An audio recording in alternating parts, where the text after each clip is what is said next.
Obinwannem Global Cultural Movement Foundation. Our mission: to restore the honor and dignity of Igbo nation and its citizens. To restore the pride of Ndi Igbo through the re-establishment of our self-esteem in the true spirit of love and support for one another. To ensure that our past trials and tribulations are turned into a glorious future. To rebuild the strength of Ndi Igbo through her bond of unity. To ensure that Igbo nation reinvent herself and get back on track in order to regain her pride of place in the world. To reinvigorate the ingenuity of Ndi Igbo through self-rediscovery and self-actualizations. To see that no Igbo child or citizen is left behind in the grand scheme of things. For inquiries, call Director Nwachineke Ugu Okechukwu, Ukraine on +380 975 221413.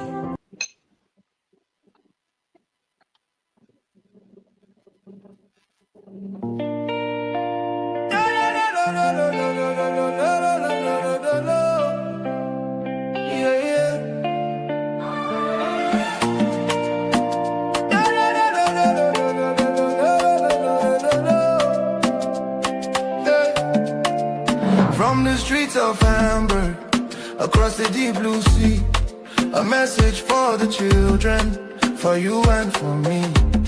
Obinwannem is calling, can you hear the sound? The roots of our fathers are being found. We know they forget where we come from. The strength of a lion, the beat of the drum.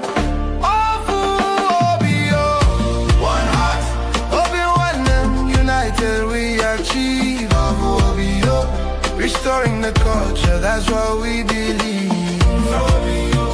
From the Ordinala to the Azusu we speak, lifting the fallen, helping the weak. Obinwannem worldwide, the movement is here. Igbo Global, raise your head high. Our men will never, ever die. It's more than a page, it's a spiritual loan. No matter how far in this world you roam, we're bringing back the wisdom, the tradition, the grace, putting the smile back on the Igbo face.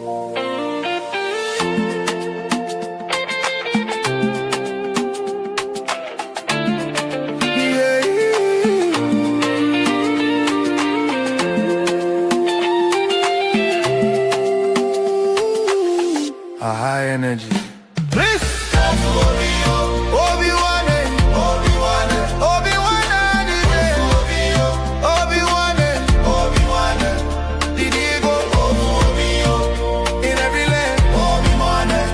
Protect the culture. It's in our hands.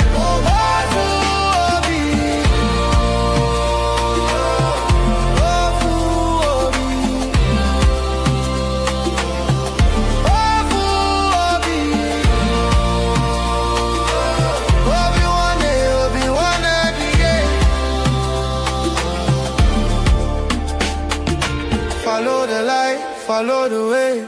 Obinwannem is leading the day. Keep the fire burning, keep the language strong. This is where we all belong. Again, it fades out with a final celebration.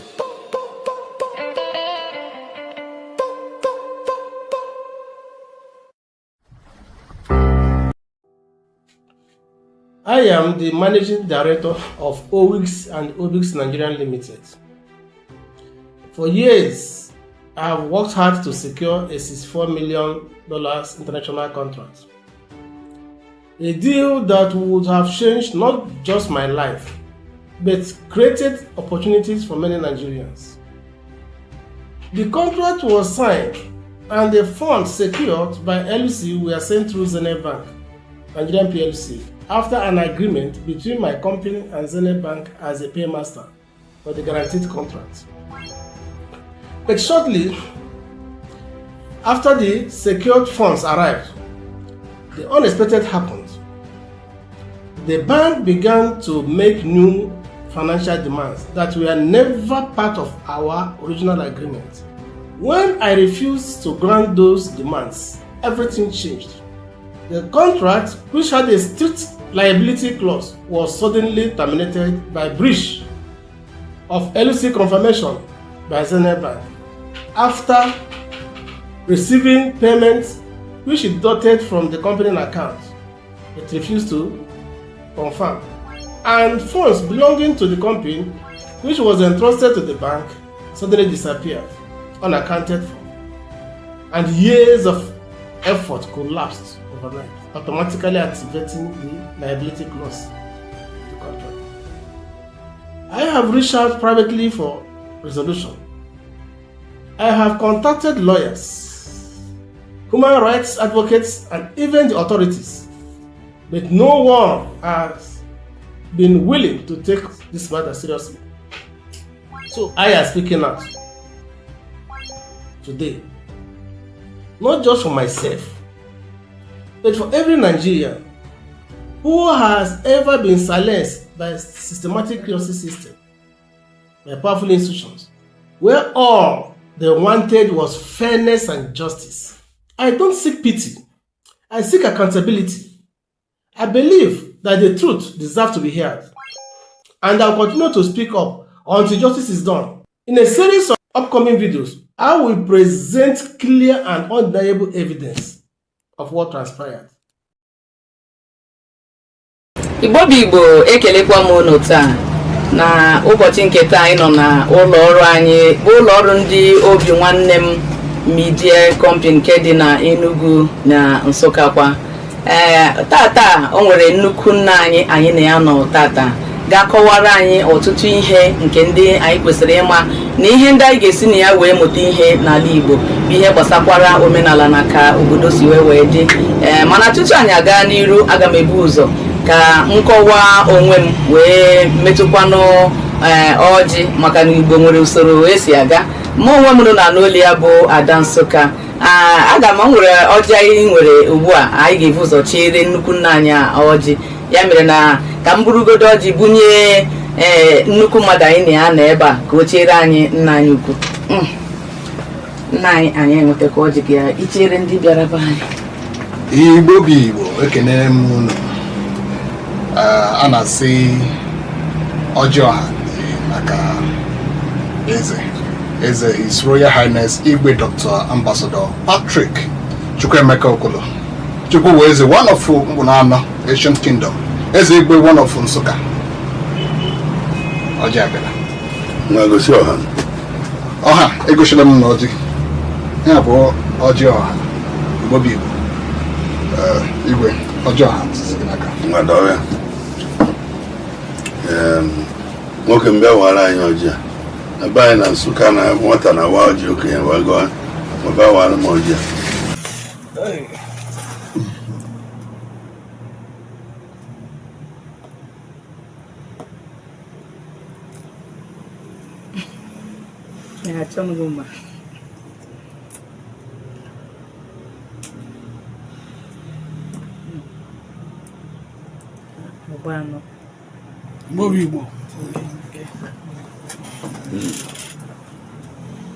Igbo bụ Igbo, anyị jikwa ọjị ekele m nwoke kele nwaanyị, ndụ nwoke ndụ nwaanyị.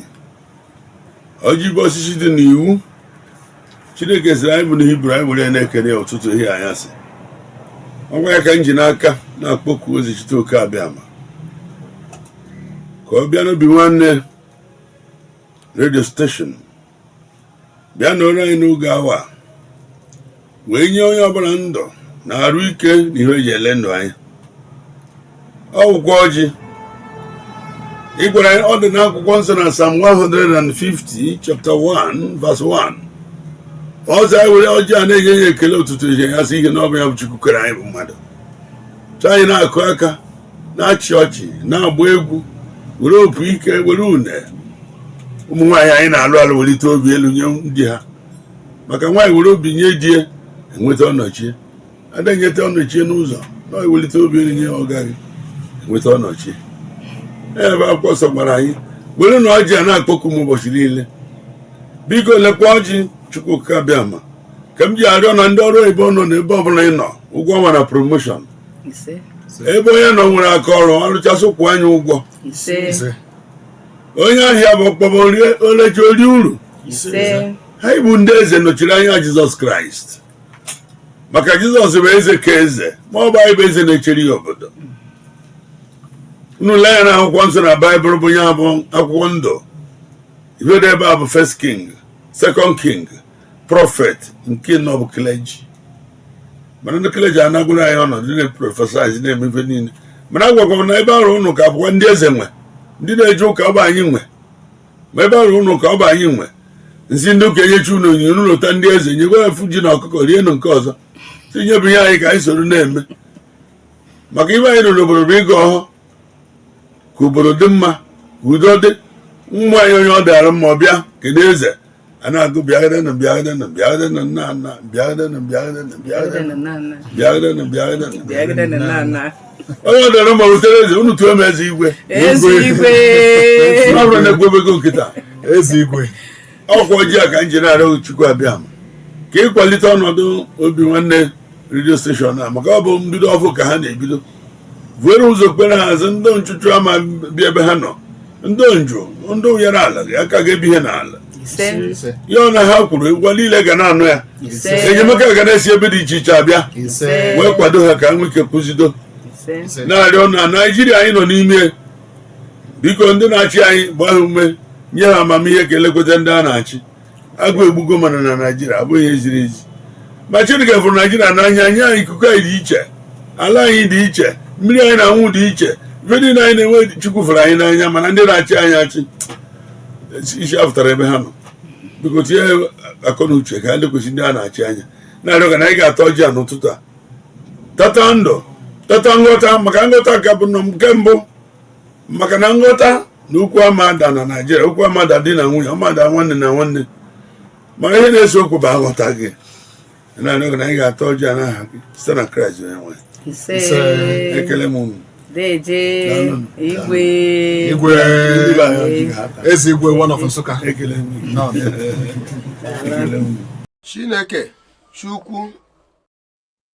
Chineke Chukwu Malụnzu Chukwu abịa ma Malụnzu ndị mbụ na ndị egede Malụnzu ichi ukwu na ichie nta Malụnzu ndị niile ihe ọma na-adị mma Malụnzu na-akpọ ndị niile bụ ndị bịara be anyị ihe ọma ka unu ji bịa ihe ọma ka unu ji eji na a sị m unu biko ndị niile bụ ndị ihe ọma niile so unu ya malụzukwe nzu ise na-akpọ ekekere ụwa ahịa na-anọ ụbọchị na-adị ka Orie afọ na Nkwọ Malụnzu na-akpọ onye ụwa masachi onye adịghị n'izu na ọnwa ama mgbu ya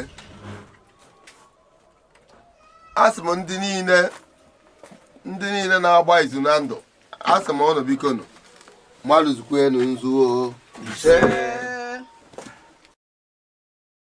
ụmụ Igbo ọ bụrụ na ị na-ege anyị ntị n'onu ma na-ekiri ozi ọma nke anyị na-ewetara unu na ozi ndụmọdụ na ịgbazi ọnụ nke anyị na-ewetara unu biko ka ị na-esonyere anyị na YouTube na-esonyekwara anyị na Instagram maọbụ na Twitter maọbụ na Facebook na na webụsaịtị nke ndị Obinwannem ka anyị wee na-ezinye abụ ozi ka o si wee kwesị dị na-adị maka na oge erugo mgbe anyị ga-ebupụta ihe nke njirimara Igbo na asụsụ Igbo na omenala Igbo na ihe gbasara ndị Igbo niile n'ụwa niile ọ kacha ihe anyị na-achọ bụ Biafra.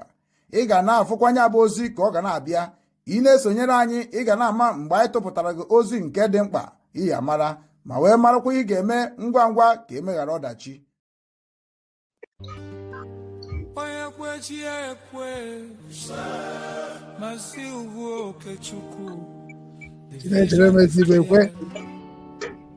Obinwannem Global Foundation. Listen. Bekee ọ na-anụkwu onu anyị? Anọ m ya nwanne mmadụ. Ihe a na-ekwu ka a na-eme. Ọ na-abanyekwa ka ọ na-abanye? Ọ na-adaba mana enwere m obere observation mana ọ mgbe emesiala ọ bụrụ kịta. Ama m na ọ bụ n'aha Jizọs.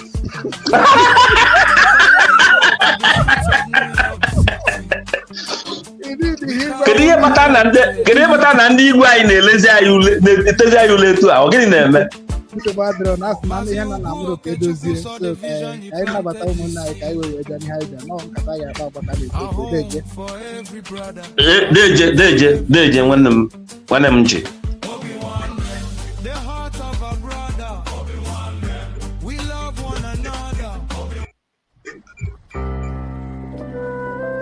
Obinwannem Global Radio, promoting the culture and traditions of Igbo nation. Obinwannem Global Radio, the unity of culture of Igbo nation.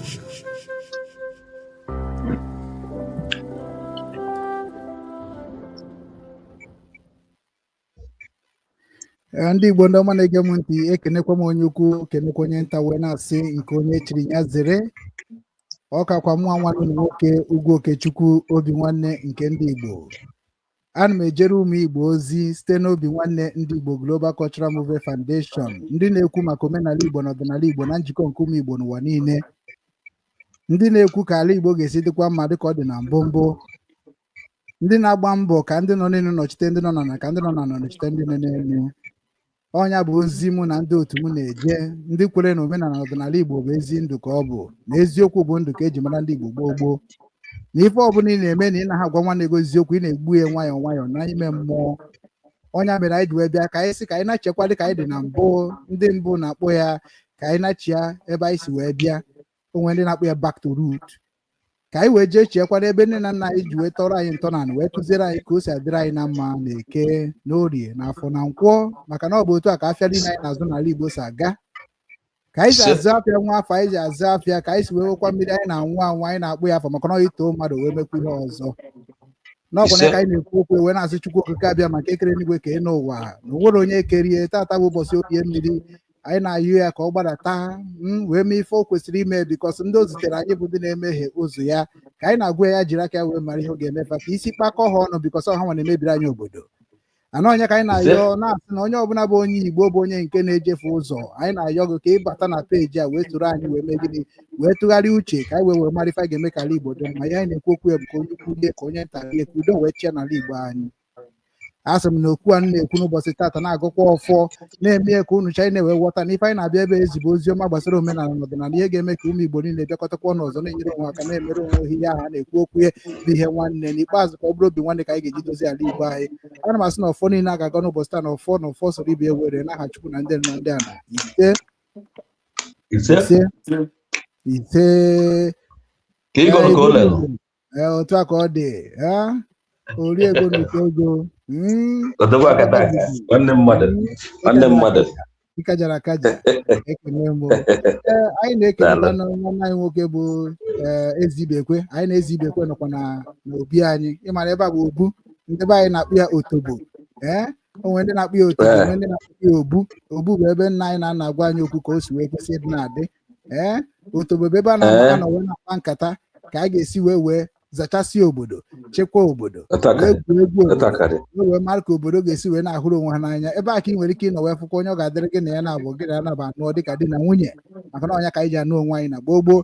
Anọ ndị ahụ bụ ndị bịara tisi anyị bụ ndị a na-ekuzi okwu. Kedu ihe ha ji wee bịa tisi anyị? Nwanne anyị nwoke anọ na skrim a bụ otu onye nke mara ife a ga-eme ka ya sọrọ mgbada dị n'ime ụlọ ụka ndị nke nọ n'ala Igbo. Onye nwabụ onye wepụtara tọpik anyị were n'ụbọchị taa, so na ọ ga-eji wee kọwara anyị ọtụtụ ihe dị iche iche, mana ọ ga-ebido n'ịkọwa onwe ya ka iwe marakwa onye maka echi ka ịrapụ ịsịkwa onye dị ihe a. So anyị na-anabata nnukwu nna anyị nwanne anyị nwoke bụrụkwa ezi onye mara ife a na-ekwu na omenala ọdịnala na ụzọ ụka na ụzọ omenala ọnọ na ya bụ Chinecherem Ezibekwe, the founder and the CEO of Christel Obi Foundation. We are highly welcome you to the Obinwannem Igbo TV, Obinwannem TV. ebe a na-eprichi because of ebe a na-eprichi maka omenala anyị na ọdịnala anyị. So onye abụrụ gịnị ya bụrụ na anyị na-anabata ka iwere oche gwakwa ụmụnne gị onye bụ deje o. Igbo ekene m unu. Ụmụ Igbo ekene m unu. Ụmụ Igbo.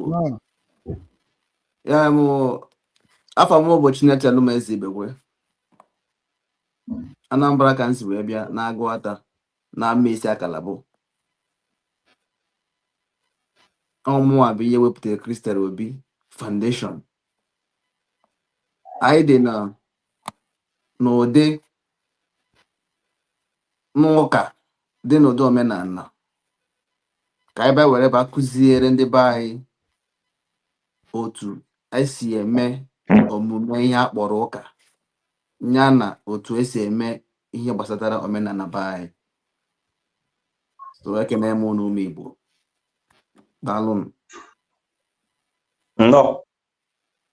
Daalụnụ nwanna.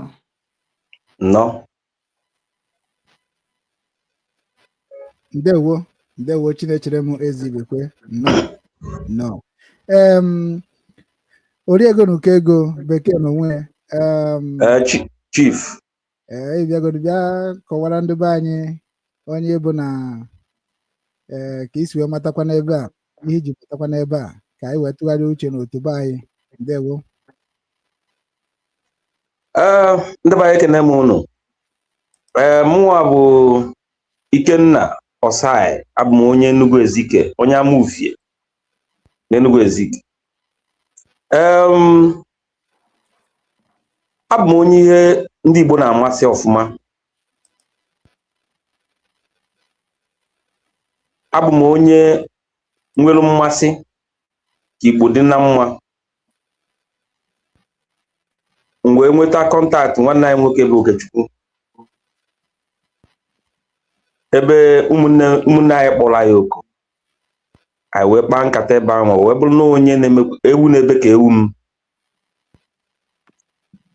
Mụ na ya wee si ebe a wee mata, wee kọwara m maka disi ọgbakọ, wee sị ya na ọ ga-amasịkwa m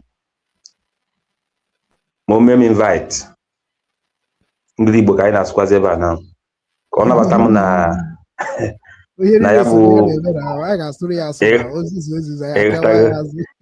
unu ewe na alụm iwe na anyị akpachara anya. So o wee bụrụ ya, o wee nabata m tata. Obi bụ m sọ aṅụrị na m bịara ebe efu ụmụnne m na-echekwa ụdị echiche m na-eche, wee na-asị ka Chukwu Okike abịa ama were ọnọdụ na nkata ọbụla anyị ga-akpa n'abalị a na mmasị ka ngọbazi ọfọ ọzọ, ma ihe mmekwu ka ọfọ soro ibe ya lee na ndị niile n'ebe a bụ ndị Chukwu gọziri, maka na ịma na eji ewepụta maka ndị kwenye na Jizọs Kraịst, eji ewepụta sọsọ Jizọs Kraịst nọ ya bụ isi ụwa niile. So na ọ dịka anyị nwa ka ewepụta ndị nọ na dis platform na-asị m batakwu etu a na ewepụta ka anyị wee save ụmụnne anyị n'ala Igbo, maka mgbe ahụ asịkwa save na Jizọs save ụwa niile, ọ bịa akwa Enugu Ezike ọdọrọ na edero nke ahụ bịarọba anyị. So daalụnụ nwanne, ka anyị ala igbu n'oge. Daalụnụ rinne. Ndewo ekele m ego deje okwu ikwuchake onye abụ ife na-ekwu okwu. Igbo bụ Igbo ndị ọma na-ege anyị ntị n'onu dịka na-abata na-ekiri anyị na obi anyị nọ n'ime wee na-akpa nkata maka ọnọdụ Igbo, ka Igbo ga-esi wee dị mma, ka Igbo ga-esi wee marakwa ndị bụ ndị, ka Igbo so esi wee marakwa ndị ha kwesịrị na-eso ka ihe wee dịrị ha mma n'ụwa. Maka na anyị nwa bụ ndị ọ dịrị mma, ọ dịchaghara anyị mma, mana ọnya ka anyị ji ebe na-asị na ọ bụ na ọ dịrị gị mma dịrị anyị mma na ọ dịgoro onye ọbụla mma. Maka na anyị nwa bụ ndị na-agbasa ozi ọma nke Chukwu Okike abịa ma ozi ọma na-eme na ị ga-amata onye bụ dịka onye Igbo. Anyị ji ezi obi ezi ya, werekwa obi nwanne n'ezie, werekwa ofu obi n'ezie.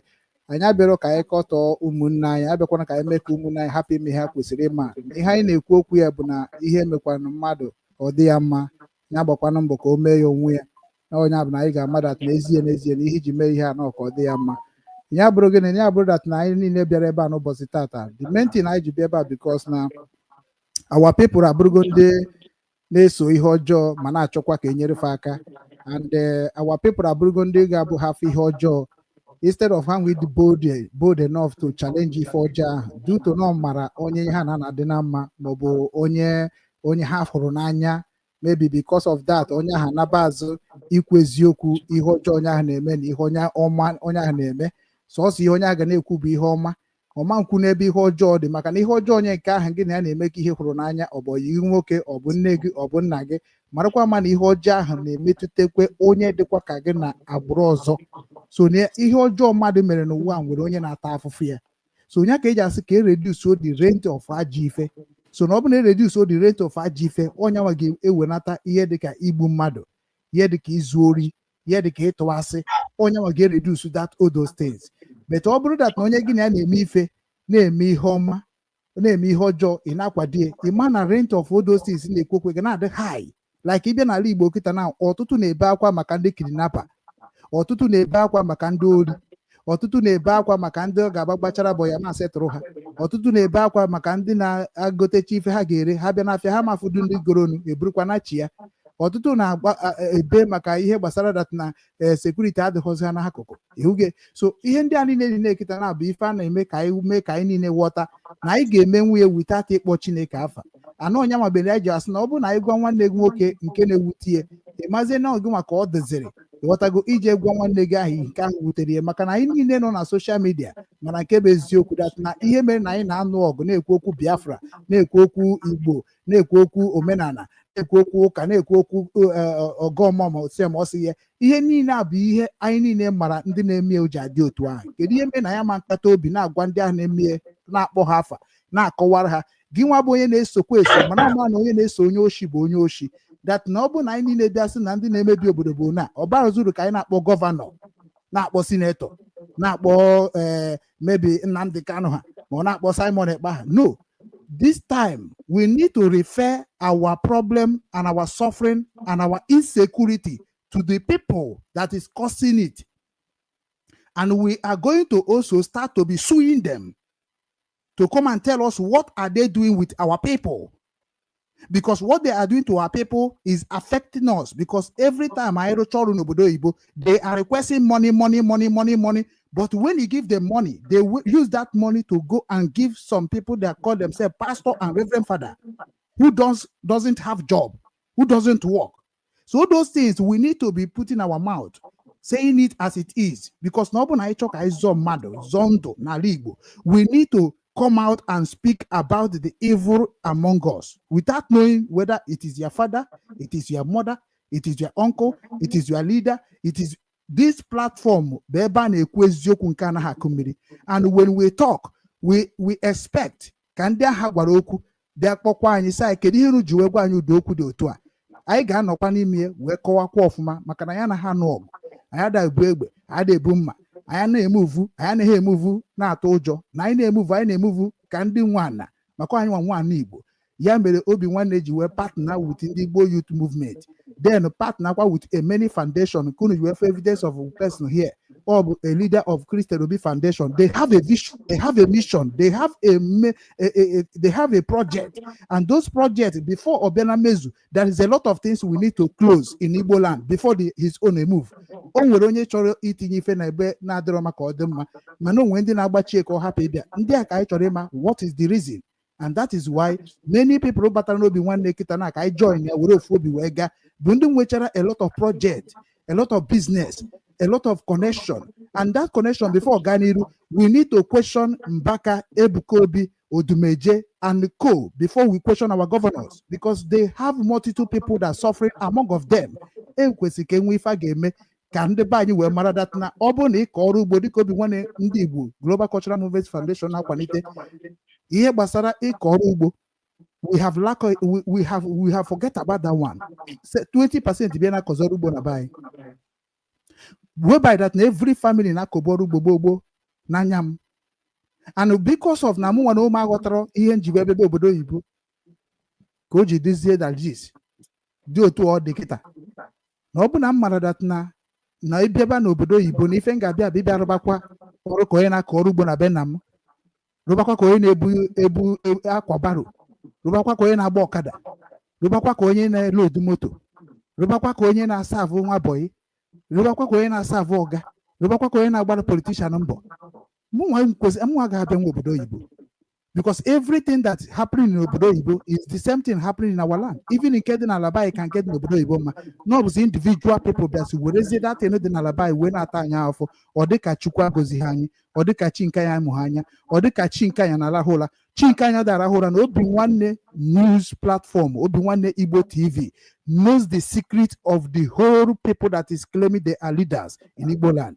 The people that say that they are religion leaders, we know them, we know what we do them. Any religion leader on Igbo come to spiritual is a challenge, and we're going to be dealing with them. We're going to actually cooperate with us because we need everybody had and where slavery mentality, and where human rights abuse, and where violating of people's human rights. That is exactly what Ejike Mbaka is doing on my own mindset, which is not being fair. Because the poverty in Abaiketa is too much. And only Burunwan na social media not complain because they not support Igbo mother. We need to talk to them. We need to review everything they are doing, and we need to let our people know that we can know the evil among us and remove it. So I make a no Western country where West no in Wiki na today program ụmụnne na-ekwuzi enweze mebe ọbụla m ga na-etinye ọnụ anyị na-eje na nke nwanne anyị nwoke bụ Ezibekwe nwanne m nwoke kedu ka isi wee fụ the program topic wetara taa because ọgụ nwa wetara si ka anyị tinye ọnụ n'ime ebele ibu na mụnwa na ụmụ matụrụ ya ka anyị kọwata ka nsi wee matụ then gị nwa wetara ya ewete why the reason and ke the message igezi ndị be anyị ndewo ekene m ụnụ ụmụ Igbo asị m ya dịkwara onye ọbụla ga-ege onu m mma na-eke na oye na afọ na nkwọ dịka nsi wee kwukwe mgbe izi afa m bụ Chinechelụ m Ezibekwe ana Enugu steeti ka nọ wee mụọ m ntoni Enugu steeti bụrụ onye Anambra steeti. So ihe gbasara Igbo dị m n'alụ, anọ m n'ihu akwụkwọ wee na-ekwu ya. Onye ọbụla bụ onye Igbo si na-enwego onye mụ na ya dọrọ bụ ya bịa kọwara ife dị m na ife nwunye m na-alụ. Onye be ya dị mma bụ onye bụ odogwu, onye meziri ibe ya bụ onye bụ gịnị bụ onye ma amamife. Maka na ebelive na mma amamife, ebelive na mma ihe m na-eme, maka na be m adịrọ mma, ime ụlọ be m adịrọ mma. Ụfọdụ ga-afụ m ga na-asị na-ekwe ya ebe na-ekwe ka befa dị, but ama m ihe anyị na-agbagharị otu anyị ga-esi wee mee ihe ga-aba emebe anyị ka be anyị wee dị mma. So o mee m onye ha mụ dị obi ike m ga-eji were pụta na-eme otu m chọrọ isi wee na-eme, maka na ime ụlọ be gị dị mma, a na-amara mma si n'ụlọ wee gịnị bụgba ezi ya. Ekene m Obinwanne Igbo Maazị Okechukwu, maka na mụ na ga afụgo anya and ihe na-eme adịrị izi. Mgbe anyị na-eme travel na-aga Holland, anyị agbago from many places gacha ma Swiss na-abatazi, ana m ala nwụra na train, nwoke ji fon n'aka nteta ụla tọnụkwazie fụkwazie ka nwoke ji fon ọ na-eme edit, ọ na-eme nna nsị ya why jụọ ya, gwa m ya si ha ọsị m na afọ na. So onye tinyere onwe ya ma ego ma uche ma everything about him chọ ka be ya dị mma, onye mentionet anya were sị na ọ ka so na ndị na-ekwu eziokwu. And o nwere ihe o kwuru na n'ilu akwụkwọ na nwanne gị mewe ihe na-adịrọ mma na ịgwa ya eziokwu ya na ihe ọ na-ediri ime bụ ịgbanwe. Mgbe ọ bịara mee nke na-adịrọ mma, mgbakwu ya o chenjikwa ya, mgba nka nji ma na onye a mmadụ ka ọ bụ, maka na ọ bụrụ na o chenji ya mụ na ya ama mmekwa n'iti na egere ka nsi ebi ndụ. Because ngwa gị eziokwu na ihe ị na-eme asị nwanne m na ọ dịrọkwa mma, ichekie ya. Ọ bụrụ na ihe ọjọọ ka ọ bụ na ọ dịrọ mma, ị ga-akwụsị ekwesịkwa ya. Anya bidokwa nwanne n'isi otu aha ịfụkwa mụ na gị sitemekọ bifọ ka anyị ga-esikwe na-eme. Mana mgbe ahụ ị ga-asị na ọ gbasagharị na o nwere ihe adịghị ya na ihe dị otu a, chọọ ka mụ na gị ji akọba akọ imego m mbụrụ onye ilo gị, bikọs ị na-achọ ịdọkpọ m n'ụdị n'ụdị ihe mgbu. Ọ ya mere anyị ji wee bịa n'ihu akwụkwọ n'ụbọchị nke taa gbasatara ụmụ nwanne anyị nna anyị ndị anyị niile ji mara bụ Reverend Fada Mbaka, Ejike Mbaka. Maka na Mbaka, a na-ekwu maka Mbaka, ama m Mbaka mgbe mpempe ọba anyị ka ọ nọrọ, so Camelius ka Ejike Mbaka na Ebuka Obi. Nke bụ eziokwu bụ na ụmụ nwanne m ka ha bụ. Mpụtasị gị na ha bụrụzi ụmụ nwanne m, mana m na-atụ asị, maka na onye ọbụla na-asụ asụsụ m bụ nwanne m. Onye ọbụla na-anụ ife m na-asụ bụ nwanne m. So ụmụ nwanne m kafa bụ, mana enwere ihe ha na-eme na anaba anyị bụ Igbo na-abụrọ ihe na-enye anyị Igbo otito.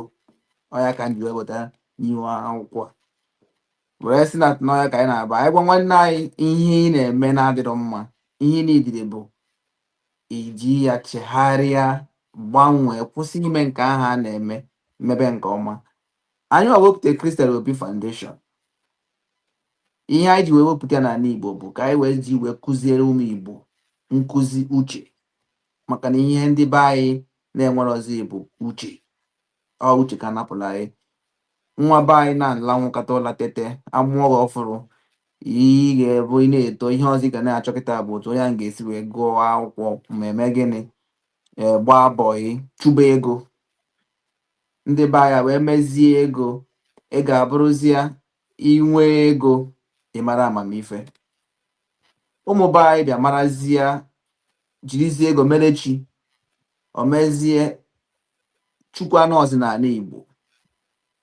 So onye be anyị bụ n'Igbo, ịnwụnara ego n'ala Igbo, ma ị na-ezu oyi o, ma ị na-agba ihe ọbụla ị na-eme jidere na ego, ijidego ọfọ. Mana ọ dịrị ụta bifo n'ala Igbo. Mmadụ nweta ego, a ga-achụ gị gịnị ka ị na-eme, ebee ka ị na-eme, kedu ihe ị na-eme bifo ị werata ya n'ụlọ. So ụmụ nwanne anyị bụ ndị nọ n'ụdị ụka, mụ na onwe m ruo matakwa ya bụ Kristianity, ka m wee gosi ndị be anyị ihe bụ chọọchị a na-ekwu okwu ya. Maka na ihe a ndị be anyị na-eme, ihe a kpọrọ ya bụ afịa na-azụ azụ. Afịa kafa na-azụ ya bụ ihe, maka na ihe na-efe na mba akwụkwọ dịka Ebuka Obi si wee jee nwee ọgbakọ ekpere n'Enugu steeti. Nke bụ eziokwu bụ na ha agwa ndị be anyị eziokwu, and onye ọbụla ịfụrụ nọ n'ihu akwụkwọ na-agwa gị na ihe a na-eme bụ ihe ziri ezi, jee chekie onye ahụ ọfụma, the background structure na plan onye ahụ ji abịa n'ala Igbo, ma ọ plan o ji biri n'ala Igbo. Because mma mbịasị gị na ihe a nwanne anyị nwoke Ebuka Obi ma Mbaka na-eme bụ ife ziri ezi. Ọ bụrụ ife ziri ezi, ọ bụrụ ife dị mma, ịma mpụta jide ndị be gị kpọdo ha ihu. Ọ dị mfe ma ọpụta nnọkịta n'ihu akwụkwọ mbịa ụta mma na nọ n'ụdị Kristianity, mbịa na-ajide ndị be anyị na-agwa unu ihe unu ga-alaiki, na-eme unu ihe unu ga-abụ, na-agwagasị unu, were akwụkwọ nsọ wee jide unu, na-anara unu ihe unu ji. Kedu ka obi gị esi wee dị m? Ha long ka m ga-eme ya? Maka na a na-abụ apụta ịga na China n'ụbọchị tata, gụọ 1, gụọ ha bịa as in translation of that A na China, ịfụkwa na ọ ga-abụkwa that A. Ị bịa na Germany mekwa that A ahụ, ebumatakwa na their language, ịfụkwa na A. Then ị bịakwa na English nọ mba niile, that A ahụ bụ A ahụ ka ọ bụ everywhere. Ka ezi ka be anyị bụ Igbo si buzie na AI abụrụzikwa ndị be anyị, na AI dịzi iche buzere bi. Otu a ka Christianity si wedị na be anyị n'ala Igbo, si wedị n'ala Igbo. Anyị mekọtago research, mekọta gakwuru ma dọkịta gwa ha asị na enwere ihe megide nwu ka onye dara ngwa ọrụ from birth ga-esiganwu ije ọzọ. Ọ nature kpọọ isi, ọ nature. Ihe niile a bụ ihe ga-ekonukọta na obi na mmụọ ndị be anyị bụ Igbo. ị na-anya n'ihe ya niile na-eme n'ọgbakọ ọdụtụ dị otu ebe ahụ dị otu eshiwe mkpakọ onye ọbụla ọnụ enwerezi onye ghọtaziri ihe na-eme eme.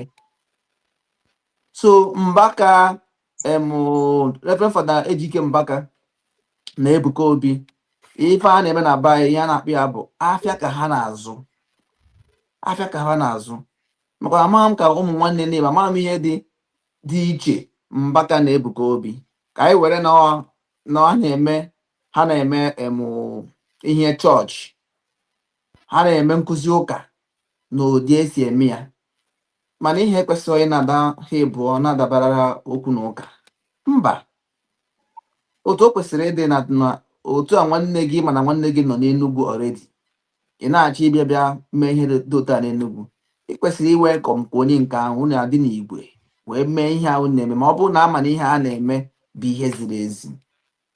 So okwu m kwuru na-aga o tere aka, so ana m aya ụmụ Igbo biko ka mụ yọọ unu biko ọ bụrụ na ị ka na-eso ndị a were aka gị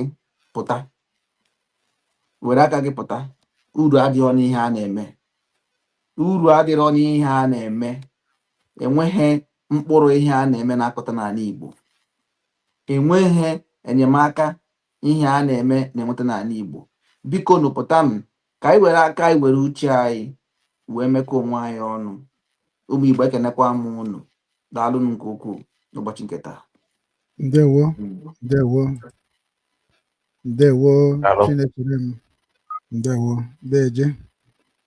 deje okwu na okwu abụrụ nri. Ịma na ndị be anyị bịara hụzie asị n'anya, ana m ajụzi kedu ife mere anyị ji atụrụ onwe anyị asị. Anyị niile na-achụ ego, anyị na-achụ ego maka gịnị? Asị ụmụ Igbo, amaghị m na anyị na-ajụ onwe anyị du kweshọn a. Anyị niile bụ ụmụ Igbo, anyị bịa sị na anyị niile bụ ụmụ Igbo, Igbo bụ ofu, anyị niile bụ ụmụ Igbo, Igbo bụ ofu. Kedu ihe Igbo ji wee bụrụ ofu? Maka na mụ nwa chetara na nna m gwara m nwanne gị na-eji na-esu ya, ọ na-anaghị na-esu ya, ọ na-akpa ị na-akpa, ọ na-ebu ị na-ebu, ọ na-eri na-eri, ọ na-eti na-eti. Onye mere na ife niile anyị na-eme mgbe anyị pere mpe anyị na-eme ya dịka ofu, anyị na-ayị onwe anyị. So na aghọtara m ihe kpatara nọ na ndị be anyị bịara jezie obodo oyibo, ọtụtụ jere obodo oyibo wee mụta ife ndị ọcha, instead of iwenatara anyị nwa ha were ụzọ aghụghọ bịa na-anarakwa anyị nke anyị na-ewenata. Ana ọ bụrụ na abịazie na-agwa gị ihe mara ọ na-adịghị ka na-akọ nna gị ọnụ ma ọ na-akọ gị ọnụ. That is why anyị ji wee sị na ka anyị hapụ ịgbara onwe anyị nkịtị ma ọ bụ ịghọrị onwe anyị, ka anyị wepụta si onwe anyị kwube nke bụ eziokwu, ka ndị ọchịchị anyị si achị anyị otu ha kwesịrị ịdị na-achị anyị, ka ndị a niile na-achị anyị mana religion o, mana politics o, mana traditional rulers o, mana village o, mana youth o, mana ụmụada o, mana ụmụ ikorobịa o, anyị ga-abụ ndị na-enyocha na ife ahụ ha na-eme ha mụtara na Nigeria law, ka ha mụtara na traditional law, ka ha mụtara na Christianity law, ka ebe ha mụtara ife ha na-eme, kedu constitution ha ji eme ife a ha na-eme, ka anyị wee nebe ya anya, mana ọ bụ ife ga na-azọ ndị obodo, mana ọ bụ ife ga na-egbu ndị obodo. Onye a bụ ihe ndị otu anyị na-eti mkpu ya.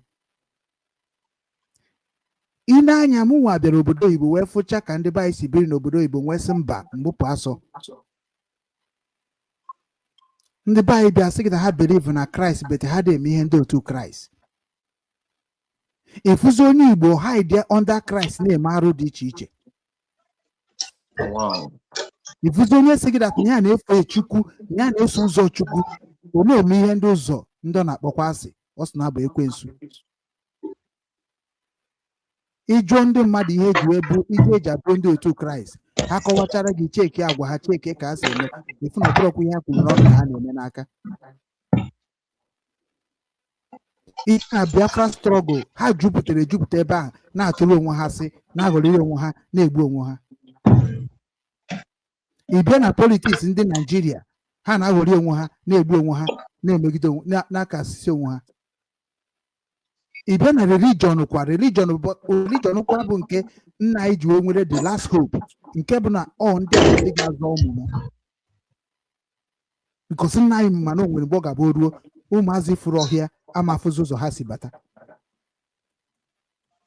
right now our people nọ n'obodo oyibo na-achọzi ka ha nata nke taa ka nke echi bịa dozie ebe anyị wute akụnụba ha kpatara na mba ofesi ọ bụrụ na Mbaka na Ebuka Obi na Ebube Mmụọ Nsọ na Odumeje wee bụrụzie ndị setiri bankị ha ga-eji wee na-amịkọrọ ebe anyị ego n'obodo oyibo ha bịazie n'ụlọ ụka ha na-akọrọ anyị what is not even concern our problem of insecurity, our problem of hunger, our problem of maybe to clothe ourselves and behave like people that living in a civilized world. The same people abụ ndị anyị na-agwakwa kedu ihe anyị ji support ndị anyị mana ha na ha contribute na our economy, rather they are consuming.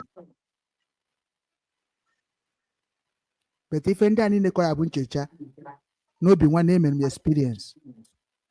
Ọ bụ na asị gị na ihe ị na-eme na ọ dịrọ ma onye kụziri gị agwa iburu ebe anụ n'ụka njụbazie gị na ọ bụ n'ụka nke nso wee jee wee na-aza Alexander ka ọ bụ n'ụka ọzọ ọ bụ na o nwere ọzọ ihibere gị gwa m mana ọ bụrụ nke ahụ anyị niile jikọrọ anyị ji akpọ onwe anyị Christian then tell me ka m gwazie gị na ọ nwere ihe dị na Christian ma amarọ tupu m egwa ngwa ndị be anyị na nke anyị kakwa m karịa nke ndị ọzọ na ọ bụ na anyị were nke anyị enweghị onye nwere ike ịmara anyị aka ma Trump ma Putin because nke gị bụ nke gị nke ha bụ nke ha. We need to go back to what we have and maintain it however we can manage it and live so that na anyị ga-arapụ ihe ndị ọcha ka ihe ndị ọcha rapụ anyị because after anyị na-ata today part of it is because of the agreement I make with ndị ọcha and that agreement will expire in 2014 because that agreement became na Berlin at all Berlin conference and Berlin conference na Germany ebe amụanọ. And me and my team, New Rangers Football Foundation Club, we are going to go to that Berlin conference. We have to write to German. They have to look on the issue of Nigeria and Biafra. They have to look for the issue of Igbo people and Yoruba and Hausa. They have to look to the issue of what is in the religion. All of them knows the agreement and the rules and regulations of how they run religion in their country. You cannot be supporting a country that is failing the rules of the international community law. No country is supposed to be partner with a country that is destroying innocent citizens. And we all who claim that we are Christian, we are living in a country that's supposed to come on help on us. A country nwere ike sị ka ha ji maka gị nwa n'obodo a nwere akwụkwọ wee jezo ndị bụ n'obodo unu. Anyị nwasị na anyị bụ Christian bụ ndị nke na-emere mmadụ ebere. Anyị sị na anyị bụ Christian ndị nke na-enyere ndị mmadụ aka. Anyị sị na anyị bụ Christian nke bụ na onwe ka o si akpa nwanne anyị maọbụ ọyị anyị nyere ya aka gbaa mbọ fụ dat na ihe a dịrị ya mma. Anyị bụ Christian nke bụ dat na onwe onye tiri nwanne anyị ihe anyị agbaka aka tiwara onye ahụ ihe. Anyị bụ Christian nke bụ na nwanne gị zọọ gị ọkụ iwere ọkpa mmadụ ya ntị. Anyị bụ Christian nke bụ na nwanne gị kwuo eziokwu si anọ na-ayị ara. Anyị bụ Christian nke bụ dat na ụmụnne anyị na-anwụsịsị ndị nke kabara obi wee na-ejekwa ọrụ ugbo ha na-eje ọrụ ugbo a na-egbusisi ebe a na-asa anyị na Fulani whereby na-enwere youth of Igbo land. What is the youth of Igbo land? Anyị nọ n'obodo oyibo why na ya chọrọ support our village youth securities? Why na ya ga support we can defend ourselves? Nigeria don't have right to tell us how much or how can we bring equipment to secure our land. We are here to help government if they cannot help themselves. That is why I agwụ na time abụrụ time eji agbakọ na-ekpe ekpere. Time abụ time anyị ga-eji wee gbakọ n'obodo anyị dị iche iche wee mara ka anyị ga-esi mara onwe anyị wee kọwagodo ihe na-eme anyị because anyị kọwa ihe na-eme anyị wee fụzie ka anyị ga-esi save ihe na-eme anyị. So biko na ụmụnne m onweghị onye anyị na-akọ ọnụ bet ihe anyị na-ekwuzi kịta fat and fat anyị na-ekwu ọ bụrụ na ị nụrụ ya taa ị ga-anụ echi and ọ bụrụ na ị na-edere ndị international community anyị na-edere ha because we need to set the record straight ka anyị nabata nwanne anyị nwoke bụ Orie ego na ụkọ ego odogwu na deje enugo ka o si ada ya were oche nke gị ka Igbo nsogbu ka ọ na-ada. nwanne m deje Maazị Ezebike Eze Ibekwe na m ekene m okwu karịrị ebe a ihe nji si na okwu karịrị ebe a bụ na enwe m ike mbido etu o si dịrị m o nwere ike sef na ama like m let me start with na mụ onwe m nọ my base adebe nwere akwụkwọ bụ Spain, right? Abatan Spain na 1999 n'anya ada. Now wee nọ ihe niile lụọ ọrụ mee niile ezigbo m ori onwe ihe na-emefọrọ. I'm going online. Let me just, because I'm more interested in anything political. Confession. So confession can't be zondo. You got to young one. I told any political decision. Only sometimes Obasanjo was a prisoner. Mr. Many president. And I be a PP. All right. Now, I told I need all the money get impressed. Okay. You know, to see the Lamoa. And the ihe nji like ịbata ebe a na-abụ na na-ekwu maka ndị Igbo enwere m ịfụnanya ebe ndị Igbo nọrọ nne and na because na mgbe onye Igbo ọ na-akọchi m ntị yatago so ụna wepụrụ ndị ala agadi nna afụ na ya oge titere m ndị ala na-apụ ndị ala na-abụ na-eti n'iru awụ yatago ya nwa.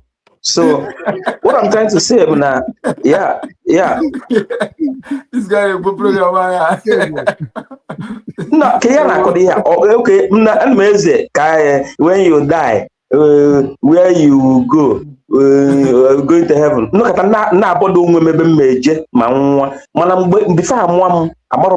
so why should I put myself seven days? It wouldn't threaten them.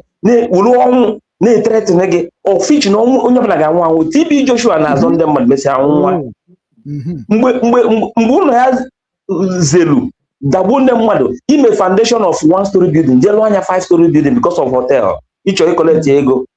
You understand me? Then and since in Japan, Nigeria, I'm Nigeria now as I'm talking to you, I'm Nigeria. Since Japan, Nigeria, we can say now. Only one old motor park la park in blue yellow. Lueba in Macassi, Abia Aloalegi all I can get 100,000 in my making. Which is China, Apotalo the signal, no, the highest na Ladibo. You not cheap, Miss Mabiana, Bendi Bono. If you talk about Channel Sibundibo, now a problem. Meanwhile, let me start with that now. Since 1999 by Europe, and with Amako, we travel. I have been in South America, and I've been in Europe, I've been in other places like that.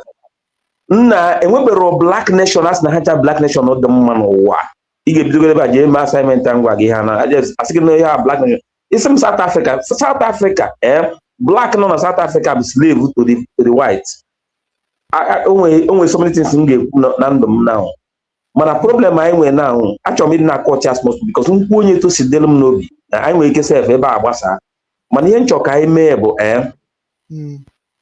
okwefi ya na discuss maka Ebuka Obi and Fada Mbaka topic. We are glorifying these bastards. Negenti, we are glorifying these bastards. Ndị a bụ ndị ori na-ezu ụmụnne fori. Mụ na gị mana enwere ike dị na Jizọs. Enwere onye igwecha ikpe ekpele n'ọla Jizọs. Ndị a ndị ala a na-eje welu certificate nyefa. Egbuo ndị mmadụ. Wenata dị disin wee bụrụ igwe na autonomous communities. I'm sorry to say it. How we can now but na harapo the real thing. I'm not afraid. The survival of today, the victim of tomorrow. You understand me? Now, let's go. Let's keep the record straight. Now, I'm happy. One them okay, Bezi Ibekwe say na na gịnị ya nọ na train, that means ya nwere bikokwa obodo oyibo. Ọ gaghị ịma ihe m na ihe m chọrọ ka anyị na-akpa ma ọ bụla kara m bata, achọrọ m control ihe na-eme ihe gị na-eme. No, I'm not suggest my suggestion. Sorry, please forgive me. My suggestion bụ na anyị bata ebe a na anyị na-ekwu maka teknọlọji ga-eset anyị Igbo free. Anyị na-ekwu ọ bụla ka na anyị ga-esetinwu technical school ga na-amụgosi ndị mmadụ one or two things. Etu because ụwa bụ all about technology. Ọkwa ebe etu ị nọ na wezugwu ọ bụla ka etu ị nọ na asị gị na oyi dị n'etiti ụzọ be nna gị, that is na compound unu. Ekwe ma n'ime, you cannot dread that oil come out. You need the technology, right? Yeah. Onye bụ ihe ga-eseti ndị Igbo free.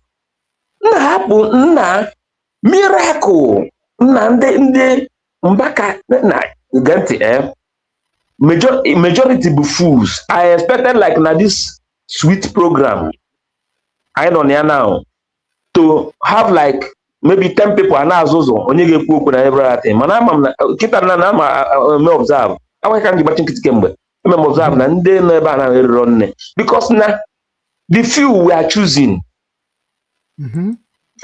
Ndị ma ihe na ana Igbo afọ m ebe Ebuka na qualify to si weje na hotel, change hotel, eme nke nwa na-akọgheri mfu multitude of ndị ala ju na that field ka e wee fu Ebuka Obi ka o meele gị gịnị. Mmiri ara agba n'Enugu, as I'm talking to you, a na-ego mmiri ego n'Enugu. Ngwa wuruzie mmiri akụgo mee ka mmiri, that's the mmiri ju everywhere, na-agbapụ mmiri in a cheaper rate like etu o si na Anambra. And because Anambra ejem akwamozu na mgbakwu na 2011, one guy mana ya bi na Madrid, anyị ncha natalụ, ọ bịara ime one or two things, anyị jee na nke ya. Ọ na-agwa m na ya ihe ya ji okwu mmiri bụ 300,000 na Anambra. Mana Enugu Ezike by then was about 4 million naira ka eji agbapụ mmiri because ị ga-etinye dynamite na ana. These are the things we need to. Kedu ihe bụ the next solution? Chinese na-ebutela anyị ma solar ma battery ma everything anyị jizi emezi ọkụ na substitute ọkụ here and now. Enwere onye na-eje ụka.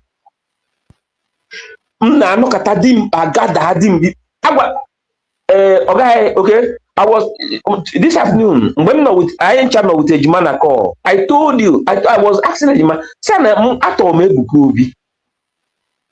So Ebuka ga-agụpụtazi even the way also as English. I was the senior prefect of my school. Then I schooled in Anambra State, both primary and secondary school.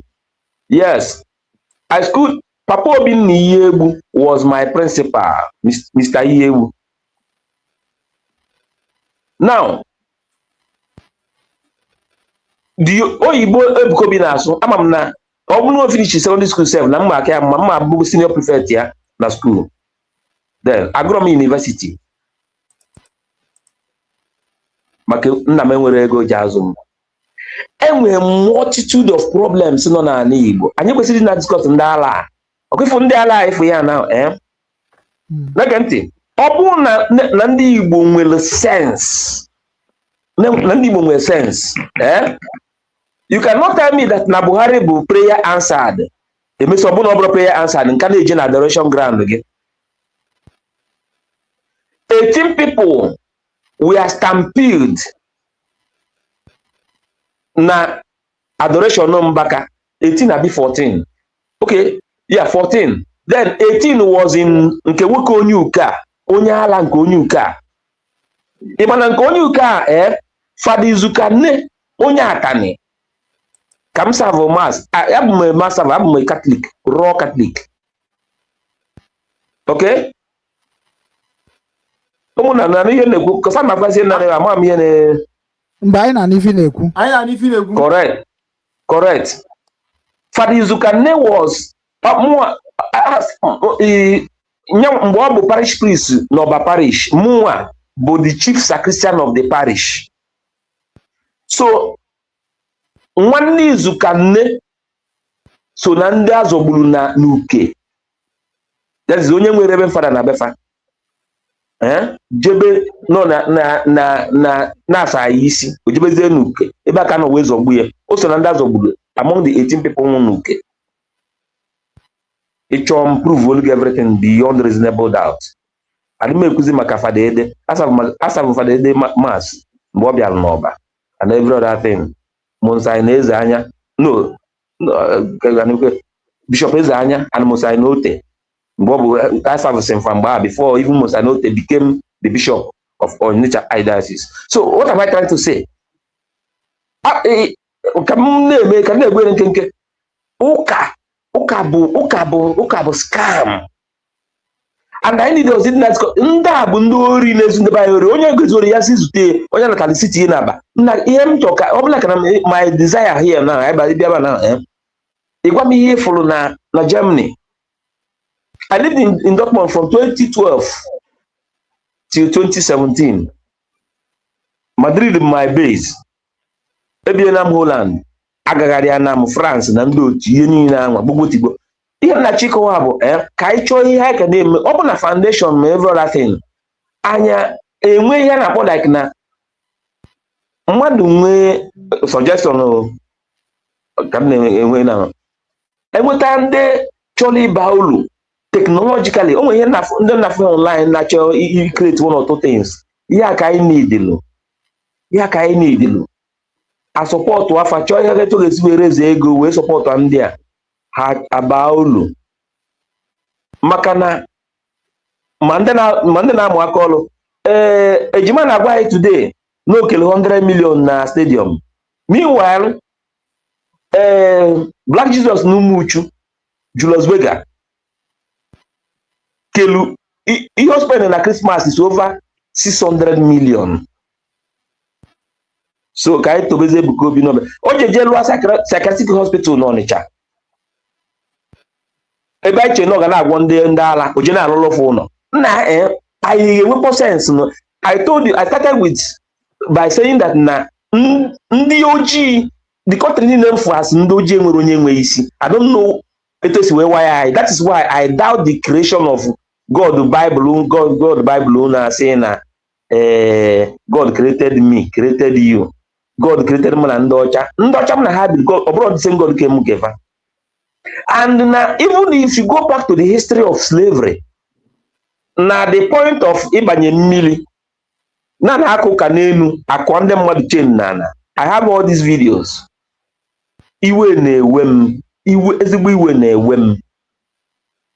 Ebuka Obi and Mbaka eluro ka m na gị ka anyị nọ ebe a na discuss ha because ndị a bụ ezigbo ndị ori onye ọbụla ama. Ngwa gazeti now ọ gaghị okele 100 million. Ajụ m Peter sia ndị okele dis ego kedu ihe ha mere ya iche. He was forced to tell me that none dey be any testimony and every other thing. That means not the same organized crime. These are the people ekele ego na Enugu Stadium.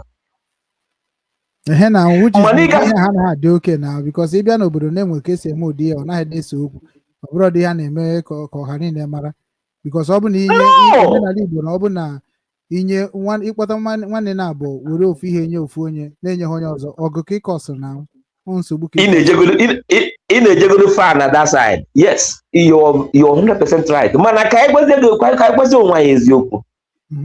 Ebuka Obi isi Lagos si ihe niile nrere ka anyị wezie na flight ka o ji weda n'Enugu. Ọ na ọ mara na onwe ndị nọ n'Oji River nọ na wheelchair. Ndị ahụ niile bụkwa ndị enidikwara ọgwụgwọ ya. Nna ịma na ya iji ekwu maka ndị a maka na ya eziokwu na sometimes o nwere okwu abụ ekwu ụfọdụ afọ ya na okwesịrị na-ekwu ya mana asụ na ife ọbụla mmadụ na-ekwu n'ụwa ma mmadụ na-eme nwere ife o ji ekwu ya ọ nọ ka ndị tụrụ na-esi na ebe nwata na-atụ aka nne ya nọ nne ya ga nne ya ịma na ịbịa kịta ka m were ibubata teknọlọji now because na ọnya bụ the reason ihe kpatara Nnamdi Kanu ji na ọ na Sokoto now. Imagine now na anyị bịara kịta tụọ ego foundation anyị bịara tụọ ego now anyị atụta ihe dịka ebe maybe ka m were $30 million maybe ihe anyị ga-eji wee build whatever we are talking about. So anyị na-asụ na anyị ga-eme anyị bido na-eme kịta now na be anyị aga m agwa gị from evidence ife m nwere ndị ahụ bụkwa ndị ụka kịta anyị na-ayọ ka ha chegharịa ha ma bịa ga plan gbaa mbọ for that na destroy that project ahụ ka ọ rapụ ịga. No, sorry sir. Okay. I had a hear anybody, and I need to hear anybody. Leganti. I read about the inventor of electricity. The man that invented electricity. Or second person. So ya no na uno. A made na savia butelini tata. We discover na new butel since last week. That this man Liberia. About the busy. This man odeje discotheca, odeje club, odeje onwero friends. Nobody visit him, ode visit anybody. One me we make it we invent, we discover that electricity. Ode rini on a buono. And that is why if for some great scientists, they don't look like human beings, they don't shave their beards. Yeah. They look that okay. You don't need anybody. Nanya in the effort to start something because we have bibido Emmanuel have the future. Secondly, have the future, no have the key to success. Obu like na me here gade lie. Get nanya ani Igbo. From the other day, I went to Ladipo. I discovered that now some of the Igbo by Jackolo. I said Institute of Research. Na Igbo. And can we need the permission of local federal government or state government? Every day, I offer. As if I partner with them, will go a very long way. I need real anybody. An adult. That is why law in Europe made after 17 years. So after 18 years, you'll be answerable to your actions. So Igbo or the most foolish tribe in Nigeria, Igbo. Imana no the whole na Lagos na every other places with Igbo na alo ya. Hana Bukari best highest shareholder. That is why na ndị no America nyelo Ebuka be 4 billion naira for ihe na so ngo ọkpara nini ya na leba so hotel. Ebe gara ala ndị nwunye mmadụ na ndị otu ya. Why not Ejike say, okay, we 4 billion naira this year. 4 billion naira for ambulance na the whole local government in Imo State. One na bụ ka napụgo kwuno sorry ewenye iwe. Dalorina. Ihe njiwe soro nnọrọ ebe bụ ọdịba njọ. Ma okwu gaba too high mbuto. You know, ijiri ka ọ dị gị. Ijiri ka ọ dị gị ikwukata sef kpọkwuo m iyi.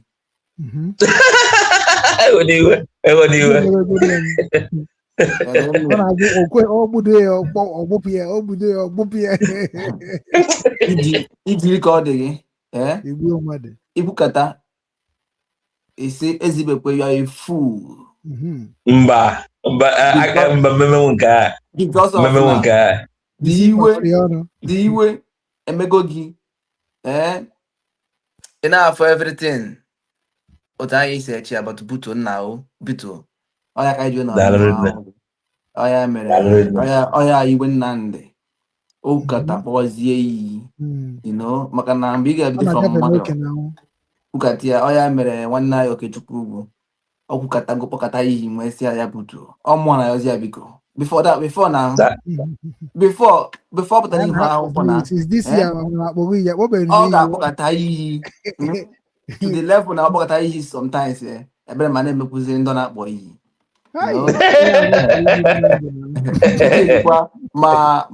ma Matias eza ọ ga-akpọkata iyi ịbịa pikchọ ka ihe niile asị emefu na nọiwa ngeme gị na-akpọ ha iyi a ha na-eme ka ndị atụrụ ha hụrụ egwu okema atụrụ ezigbo ara aga. So mgbe mmadụ na-ama nnọnwụ were aka ya makene ka ihe dị otu a anaghị adị na ihe dị otu a na-eme na ihe dị otu a na-agbanye ịfọ na onye ahụ bụ nnukwu atụrụ. So ihe nnukwu atụrụ ma mma ihe mere anyị ji pụtara ihu akwụkwọ na-ekwu maka ya bụrụ na anyị na-enye ya promotion like ama m onye bụ Ebuka Obi. Ị na-eme anya n'ihu ọfụma, ị na-eme anya ọfụma, ị ga-ama na mụ na ya nọ n'ofu kategori. Kedu ka dimkpa mmadụ ka esi were daa ya manye nụcha na afụ ọnụ manyecha ma aka ya na-eji dịka ya ma nọrọ ọtọ ji maikrofon na-emere ndị mmadụ nje were Virgin Mmiri dọwa na-eme onu a na-eme onu a akpasimenti na-abụ Virgin Mmiri ejikpo ya bụ akpasimenti na-abụ, you know. So ọ nọrọ otu a na-eme all those things mara daa ya masịsị all those things. Amụ na ụdịrị ihe a adị m abụ anaghị m na da kategori, mana ihe nchọchị ịgwa gị na mbụ dị ka ihe ị na-ekwu na iwenata ihe gbasara be anyị na teknọlọji anyị ga-eme be anyị. Onye mere anyị ji wee nweghasịa our plan because mụ na onwe m nọ na ụdị skuul maka na nkụzi ka anyị ga-eji ndị nke nọkịta na ebigo ha agbụrụ anọkịta na enweghịzi ihe anyị emenwuzi n'ime ha. Anyị ga-alapụ ụfọdụ ga-aga ụfọdụ ga-adịkwa n'lọki nachite nwa azụ bụ ndị e nyere second chance, mana enwe ndị ga-aga. So ka anyị gachekwa ndị nke a na-abịa abịa ka ha wee nwee gịnị mix-up. Ha nwee mix-up with ọgbara nke a ga-afụ dị challenge otu a nke ọ ga-esi wee mee gịnị were bịa. So anyị enwego that structure, anyị amago ebe anyị esi bata ịmana a na-ekwu okwu ụka a na-achị achị na ọka mbe na-abịa eti in the blood of Jesus. No, ụka bụ ebe a na otu a kịta anyị na-eme ụka ebe anyị ga-enwe ọgbakọ wee kpaa ihe anyị ga-agba ime maka na kịta ịkpọta nwa be anyị nwere aka ọrụ ọ na-eme like na foundation anyị pụtasị gị kedu ihe anyị emenwuru ya ife ihe ị na-eme iweta onye nke na-arụrụ anyị ọrụ okwe ha aga ọrụ agwa ya ọ sị na ọ gawara crusade Ebuka Obi ọ gadere m ya akwụkwọ chụọ ya n'ọrụ immediately. Imela ọfụma nna m, Chukwu gozielu m gị imela ọfụma. Ihe njụ ya nekwentị ga-etinye njụ ya o asị m ya na ọ bụrụ dat na ị gara ife a kọmpanị daa akwụnwa ọzụgwụgwọ ka ihe ị ga-eme ọ sị mụ na ọ bụrụ ya na ọ gbasara ya eme bụ na ọchịchị jeneral na na a na-eme crusade na ọ ga-eme travel nsị ya na ịma na ihe akịta abụbụa bụ ihe ga-aka ntụ ihe a na-eme n'inide nọdị nna nwatakịrị nwaanyị a na-eshi ọnwụ ọ bụkwa nke egwuregwu na o mere ife a nsị ya from this moment ifo na machọzi ikwu mmụọ because na nkwube mmụọ ọ na-enye m headache nchụọ ya n'ọrụ this month na akịta na enye ya ego nke fọdụrụ ya finish. So ọ bụrụ ndị obodo asị gị fetish, you know. So ndị be anyị ịfụ kịta onye nke ga-abịadere gị propose ya ga-eme ịfụ na ọdechi anyị onye nke kpọta ịfụ na onye nke imere ọgọ ọ sị na ọ gịnị ka ọ na-eme ọ sị na ọ Jizọs na-eme ya na ekpere na ihe a gwara ya n'amụma like ya na nwata be anyị agụgo ha na ha mesna foundation. Anyị nwere nwaanyị nwe foundation anyị ji aka ya agba mbọ na-ebu anụ dị nna ya foundation ada na mmadụ ego ihe ekwuru ọra na-abịa ọpụta bute mmadụ onye agha duru obusa tinye aka busara na na ndị mmadụ ego. Ihe abụrụ the system of Igbo. This is the way. This is begging. Ihe a bụ the way. Okwulora sị na sorry ewe n'iwe nwanne m. Okwulora sị na ọ bụrụ na enwekwa foundation. Ọmụmakwe nwere maka na ọ ma ihe ọ sị na ya ga-emepe foundation ya ga na-eme ebe enyemaka. So ọ sị na mbọsọ ọbụla ya mepe foundation tinye afa ya and everything mepe akaụntụ na afa ya and everything.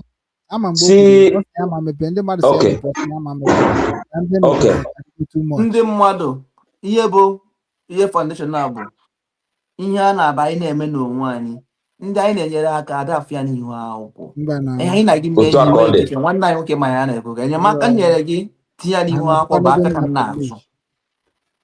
afịa ka anyị na-azụ anyị na-aga mee pepụrụ ihe ya kwesịrị ime nke ọbụla kwesịrị ime tinye aka elu mana ị ga-aga the procedure. So nwanne abutu obiko because ihe ọnụ gị dị high maka onye ọnụ gị dị high ọ nọkwa na gia ka ọnụ gị si dị high ibe jụba ihe ndị be anyị na-eme ọ na-agbawa obi. So ihe anyị megide na mbọzi anyị ejegoje nachi ha azụ were jege see plan like now Danji ma in charge ejigodi say plan otu anyị ga-esi wee mee because ịbata be anyị now fere anyị ahụ ịbata maka gịnị ndị ahụ ị na-abịa ịbịa azụ abụrụgo zombi ga-ata gị so now anyị ejegode ka a dị plan otu anyị ga-esi wee mee gịnị wee bata so before imere inwe ya bụ zombi ị ga-eje cheta ụmụ zombi mụrụ ọfụrụ convert ya ka ha wee hate nne ha bụ zombi so that ka iwe mee gịnị tinyere ha na ha isi brother anụba bibugo m ụwa nke a iwu ịbọ nke m bịara abịa ọgụ ka m nụrụta bịa pụta ọ ka a na-asị the second coming of me ọ dịrọ very friendly ine mmanya ọfụma ị ga-afụ na m adịrọ so as in adịrọ m people na-efi na m adịrọ friendly but that is my nature ihe m na-agwa gị na mbụ the right thing you know ife nji ekwuru n'obi nwanne na mbere obi nwanne bụ na somebody mfụ ka na-ekwu eziokwu and the money since 3 years money afụrụ anya for in person mara na mmadụ ọ na-abụ onwekwa onye ọfụrụ ha you know na inwe anwa mmekwe nke dị njọ na ọ ga otu aka onye Igbo si eme ife onye mere ndị oyi ji agbara m ọsọ pepụ m na-eme mmekọsị ịma na ịma m bịaba mee ihe na-ekwesịrị ekwesị n'ihu m ka nwetakwa kọla ka anyị magoro onye na-akpọ m etibu m nọmba wepụ ya kọla anyị na-ekene Obinwanne na-ekene Obinwanne na o nwere nke na-ekwu na anyị mara na akara m eke da ama m ọka na-ekwu yes afta ka ọsọ onye nke ọzọ butuo so ọ bụrụ na ọka na araị ka m cherecha ka o butucha ka m were ya were yibara nke m oke ya bụ onye nke kwuburu okwu bifo onye nke a na-ekwu onye nke a na-edres ya na ọ dị ka mmechicha ka ọ dresịcha ka mụnwa butuzie final okwu ahụ na-ekwudo ozugbo mgbe anyị nke m wee weba ara nke m ewere bido so ị ga-anọ online ka maybe ọ kwuchazie m ana m online ana m watch n'ụnụ na ana m online oke ngwana okwuchagodu Chinechere m ikwuchagodu okay my brother honestly the guy kwuru okwu ụnụ na akụtu ka o butuo ihe my brother ihe a adịchara isi mbutu etu ha na-ebutukwu ya and ifuru onye na-asụkwu ya ka o butukwuo akwụkwọ ihe onye na-asụkwu mmadụ ka o butukwuo ya ka onye akarịkwu onye ọ na-asụkwu ife a na ha karịrị ihe abụ obere ihe so the best thing ebe a na-abụ anyị aga-efu otu hand na-agba nkịtị ka ndị criminality a were this nonsense because ọ bụrụ na ọ bụrụ religion ọ bụrụ na ọ bụrụ this Christians na all this Mbaka ha na fada ede ha na ihe nna my brother ndị Igbo agha dị conquered etu ọ dị nna ndị ka na ya aka nọ n'ime na maka na mgbe mbụ ndị be anyị na-eme disappear ma apịa ihe niile edere na Baịbụl bụ ndị be anyị ka anyị bụ anyị ebi niile ahụ edere anyị nwapụ Chukwu anyị nwapụ ihe onye ọbụla adasị anyị na nwere ihe bụ Chukwu ebe ọzọ na-egwu anyị wayo and the worst part bụ na onye nke gwuru okwu o nwere your second nke ahụ ọ sị na ya anya ntụ ọ dị ọ sị na kwuburu na bụ ya bere ya dị ya na ọbụka ya na oke ka ọbụka ya na nke anyị bere ya na anyị ha nke bere ya na mụ ndị agbụgbọ ọgụ a ka mụ ndị na-anụkwa kemgbe oke abịagwakwara m nke nọ n'ịtọ abịa bịakwa nke a mana nke a mbeziri na-abụzi Biafra and nke a mbeziri kịta na-abụzi agazie m nke a mbeziri na-abụ na ihe niile bụ ụmụ nwoke be anyị adara ubi akụpụrụ amụ wee sị ha je wee were ihe mere ibe ha sị ha na ha bụ ndị dubu ugbo oribo onwe ihe dị ka orie n'igwe enwe ha jide ụmụ nwaanyị be anyị ịnụcha nwaanyị ịnụrụ anụ oje ọsịrị na ya ji ịfụ oje the fada eji de na-adịe ọra bịa arabaracha ihe ọmụọ ime ọmụkwara gị kurukwe nwa fada mụrụ gị ijekwasị na ije dediketi ya o werekwa ihe onye bi gị aka n'ihe mana ọ na-ara nke na nwunye gị ọ bụ ịra ya na nwunye ahụ ịfụ anụ ọhịa ahụ ihe mefada na ihe ka ihe ji wee mara the genesis of this nonsense ka has na God si ha na mmadụ agha dacha no commit adultery mana dia God ga-eje pregnant ya nwunye mmadụ getụba nwunye mmadụ ime ka dị God ga-esi wee si dacha no commit adultery getụba nwunye mmadụ ime na ha igosi onye ahụ si ya na ọ bụ spirit na spirit abịa bịa tụba ime. You know, there is so much nonsense I call on the by. And our people, the worst part about that now, ndị be anyị ma ndị gụsịrị akwụkwọ ihe akwụkwọ eze na ya gụrụ akwụkwọ na ya bụ onye ọbụ sacha ahụ on Sunday o yiri akpụ ya o jesu nwere ana na-ege nọnsens a na-esi ire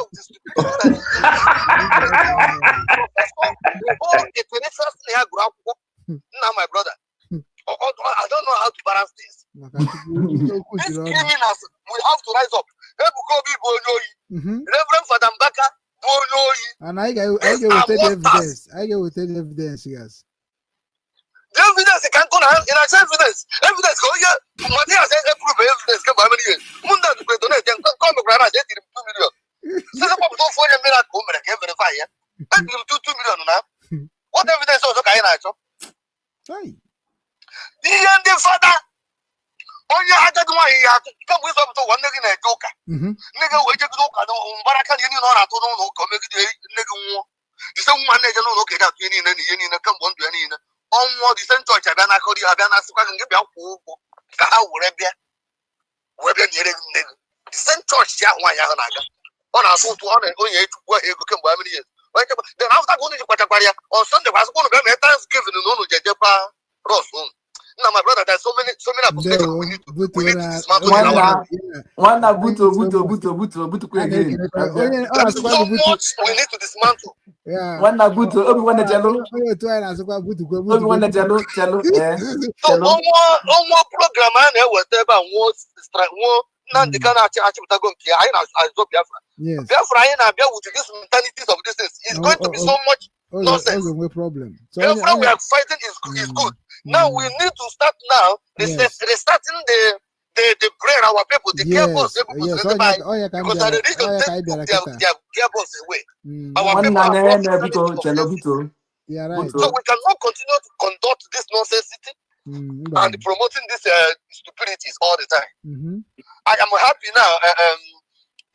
Obi-Wannem one time. Yeah. You know? Yeah. Okay, Simon book Nigerian contractor. Book destroy DOS. Thank God really now they pray today enough. Exactly. You know? So we have to Obi-Wannem you're gonna stand in for family. Stand still. Consistency, that is the key. Obi-Wannem indeed, remember because now our time know when they brought battle hand that I don't why I can get Djibouti have battle. Where you be saying all the region but the worst thing by okay now get a government now. I'm never abroad. Abroad in on here. Government provide everything you need. Exactly.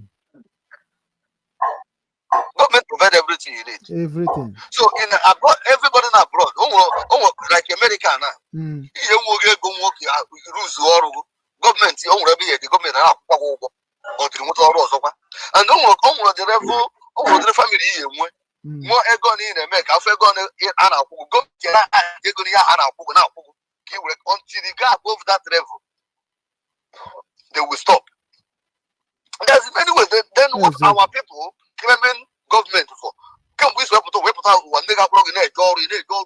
In a town, Uncle Gabba blog is every year. What if they're not second out and give a country? Can you the middle of a country?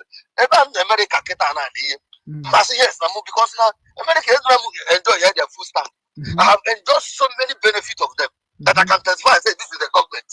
And I have seen that people, everyone's life is protected, everyone's life is mattered. That everybody is equal in America. And what are you keep here? People Senate or governor, him for a store. Here, open a move goes on. Here, has a money book. Here, and no more American. There one night, there I will say time tip top now. Okay, about the bag. I got my life quite care. In a Japan, no Bob and I don't know. I but a number of okay back in a tea corner of neighbor quack is off. I will. Yeah, I we're going to dismantle this. We're going to restore our people back. It's a must. Meet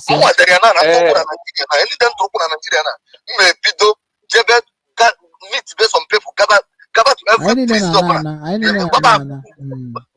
You know, so when we plan, more to the confront and more to get a church, but I'm like you to a bar. No, okay. I am planning to do if I step my feet on Nigeria. Okay. Now go down. Okay, I fight and die. I'm looking at all this nonsense all the time. It's nothing. I can't bear it anymore. Good to know. Ewe n'iwe. Orie go na-ekwu now. Ewe n'iwe, esokwa m na onye asị butuo. And na-etu osi dịkwa gị etu a na iwu na ịha ịkwazi karịa mụnwa.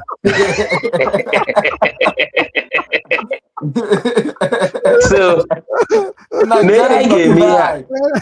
yes. My own opinion, for us to achieve this in the Ginobi. Ime to us, I'm Nigeria, so I'm talking to you now. I'm in Nigeria now. Now, after 26, 27 years in Europe, I'm back to Nigeria. I'm chop Nigeria. Because those things in the check can wait. And everyone can discover that I see no place like home. Hey. Kita cannot discover here. Exactly. Now, okay,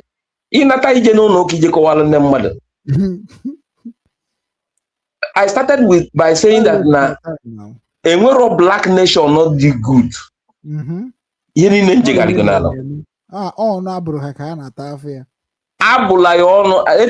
Why black people? Nanya majority bụ the fool. Even mana obodo Igbo ndị technocrats ndị a bụ no ha nwaji technology had the few in number in Europe or in the Western world. So nke now the only thing na suggest I ga-eji wee nweta ndị a bụ energy iji chọọ ije n'ụlọ ụka. Ọ bụ no ga-adịnwu n'ego. Yes, ọ bụ no ga-adịnwu n'ego. Ọ bụrụ maka ọlụ ugbo anwa ọ bụ na anyị ga-enwe tractors. Ọ bụ na anyị ga-enwe tractors. Yes. Nwee milling machine. Yotagodi anwa. Then employ from our foundation gonna operate the thing, and that foundation gonna man na anyị nwelu like ezigbo alụsị. Mana achọm ije na religious side. Or na anyị checkmate here very very well that na enwetaghị with camera, because alụsị anyị ga-abụ camera. Enwetaghị with camera niile ezu ori ma n'imere ihe na-ewere ijebela anyị nga from there. Yota dị anwa. Like most of iwu obodo now, which is na ya na ndị nọ n'ụka na-agwa gị that na ha nwa na onwe ha ịchọghọzi na-eso iwu obodo.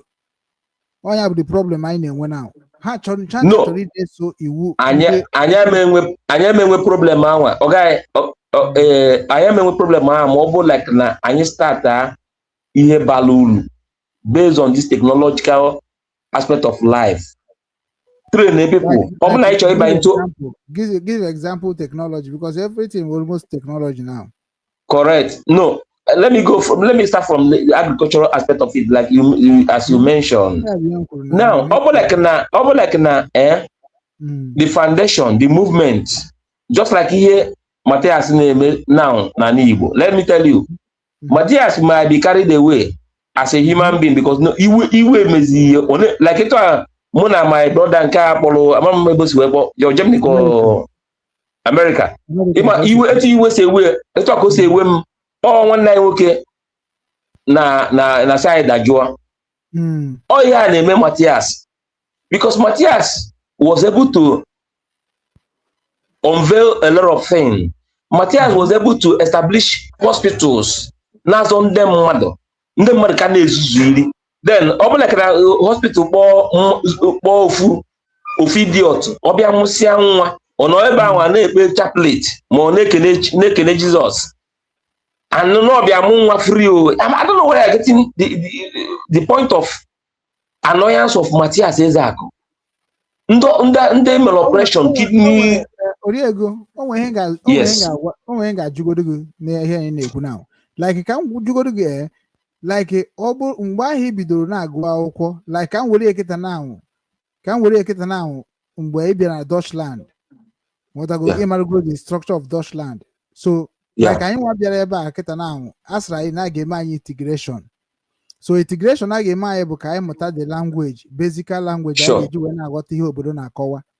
Then mgbe ahụ anyị bịara ebe a mara m ka isi mee ka gị mana ọ bụ ozugbo a kụziri gị ihe gbasara that Dutch language, ozugbo a kụziri ka ị mụtara ya ka o gburu gị oge ịmụta ya mgbe ị bịara. Okay. Abịara m Germany for integration. Eji m permanent resident wee bịa Germany. That was 2012. Okay. Elidoro m fa. Mụ abịakwala imekwa ihe nke m n'ala onwe m. So for that, from 2012 to 2017 was 5 years. For that 5 years, no Dortmund. Ebi m Dortmund. Ebe ka m na Paul no we meet. That means the question I do for you, which is na aga m emezie ka ọ bụrụzie ihe amamihe. So ọ na-adịghị kịta na ka onye a na-akụziri ihe ma ọ mụtabere ihe a ga-eji because of na ọ mụtara ya wee sị na ọ dị stupid. No. So ị na-anya from ịmana ị na-ekwu maka ndị na-abịa n'ụlọ ọgwụ ha bịachakwa n'ụlọ ọgwụ ha emekwa n'afa na mee ma ọ bụ from my own understanding ịmana something that somebody toro n'ime ya na something a na-emezie convince ọkụ mana ọ bụrụ ofu ife. You're right, my brother. Mmadụ na-akwụsị ihe ọnọka mmadụ onye tụrụ afịa abatabeghị mana ọnụbago bad story na ahịa ọ tụrụ. How the person ga react, how the person ga na-eche echiche. Sometimes onye nwa bụ ihe mere na ndị be today ọ bụ na na-asị ha pụta n'ụlọ ụka wetago likewise otu isi wee kwuo about technology. Ọ bụ na enweghị ife a na-eme ga-abụ hafụ ha na-afụ na ọ bụ ihe a kịta a na-eme kịta na ka ha na-achọ dị n'ụlọ ụka ha ma ga-eji aka ha migrate straight to that place. The technology I agreed. I agreed. Which is na anyị ga na apply. It is like you take our people ndị anyị nọ n'ụlọ ụka kịta were ha ncha niile ka ọ bụ ụmụ gị ka ha bụ, were ha ncha niile ka ọ bụ ụmụnne gị ka ha bụ, were ha ncha niile ka ọ bụ nna gị ka ha bụ, were ihe ncha niile ka ọ bụ nne gị ka ha bụ. Do you know why? Ka anyị si wee were ndị Igbo bụ ihe mere na mụ na ndị Igbo ama nwereta problem n'ụwa na-abụrụ ọsọ isi ha ụtụrụ gbagbuo gị. And that ụtụrụ gbagbuo gị, it is part of our culture.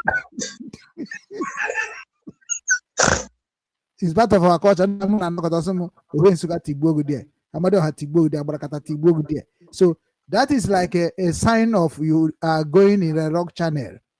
Yodago. So na mụ na-achọ ka anyị mara ka anyị ga-esi were Obinwanne weje dọta ha. Yodago. So nwa gị na-abụ na-akpa agwa ofu na-eme ọfụma na nke ọzọ dị eme ọfụma ị ga na-anọ n'ihu nke wee na-asị anyị mara eme ị ga-akpọ ya na. So we need to use conscious. You know, we love our people so much, but because of how they behave, but they are on beside. You want to go? If you have so sometimes it can is so mad. Like onye man be no wa. Onye money man be no wa. Na bro onye nwere ike igbu m na ọ bụ na na-arahụ ụra makụrụ na atọ moto. Ifuge Chinechere m ma mgbe m bịa na be gị ị na-afụnụ m na mpụ apụgo m enwere m break ịfụkwa m n'ụtụtụ echi ekunitegwo m. So enwere ndị na-enwe obi na ị na-arahụ ụra, that is the end of you. And ọ bụrụ ijechabeghị ozi bịa n'ụwa mmadụ gbuo ogo ewute gị. The reason o ji adị anyị ka ha chọrọ ịnwụ anwụ because anyị ejechabeghị ozi anyị bịara. Ọ bụrụ na nna gị zie egozi jee ma ọ bụ nne gị zie egozi somewhere, ọ bụrụ na ijechabeghị ozi ahụ obi anaghị adịghị ma obi anaghị erughị ala. So that is why ihe anyị nidere ka anyị gwa ụmụnne anyị the right way to follow without abusing them. To let them know that we are a real gospel people. And that's no matter how your child look like or behave, marama that na igwa okwojo can indirectly. Mr. Ibekwe, sorry, I want to just chip in one thing, and that is the only thing we keep ever now. Okay. For a very long time, I've been looking for a platform my mind. And a brother like Ubochi Chineke, mana enwe ihe Chineke ji gozi onye ọbụla. One I nwoke Chineke gozi you we initiate this program. Now, when they may invite right people like Mr. Ezibekwe, alright? Yeah, Ezibekwe. So, for me, ego adịgo n'ala Igbo. You cannot use money to call this set of people mụ na gị na-ekwu ya now. Because iweta ego tata, echi niile Mr. Ezibekwe weta nke ya. Nwanne chi mụ wee weta nke ma ọ bụla m ji. Weta dị anwa. So ego ama solve this problem. So see can solve this problem, but this technology na-ekwu ya now. Even ma onye ji ego na-enwero n'ala Igbo. Yeah, camera and the factory. About by the camera itself, we need to think of the first thing, but research institutes. We need to establish Ebuka Banakata say na foundations onye chọrọ ịmụ aka ọrụ ji ebe dị etu a na-enwere ụzọ aka ọrụ like 5 or 10 a na-amụ ebe anwa.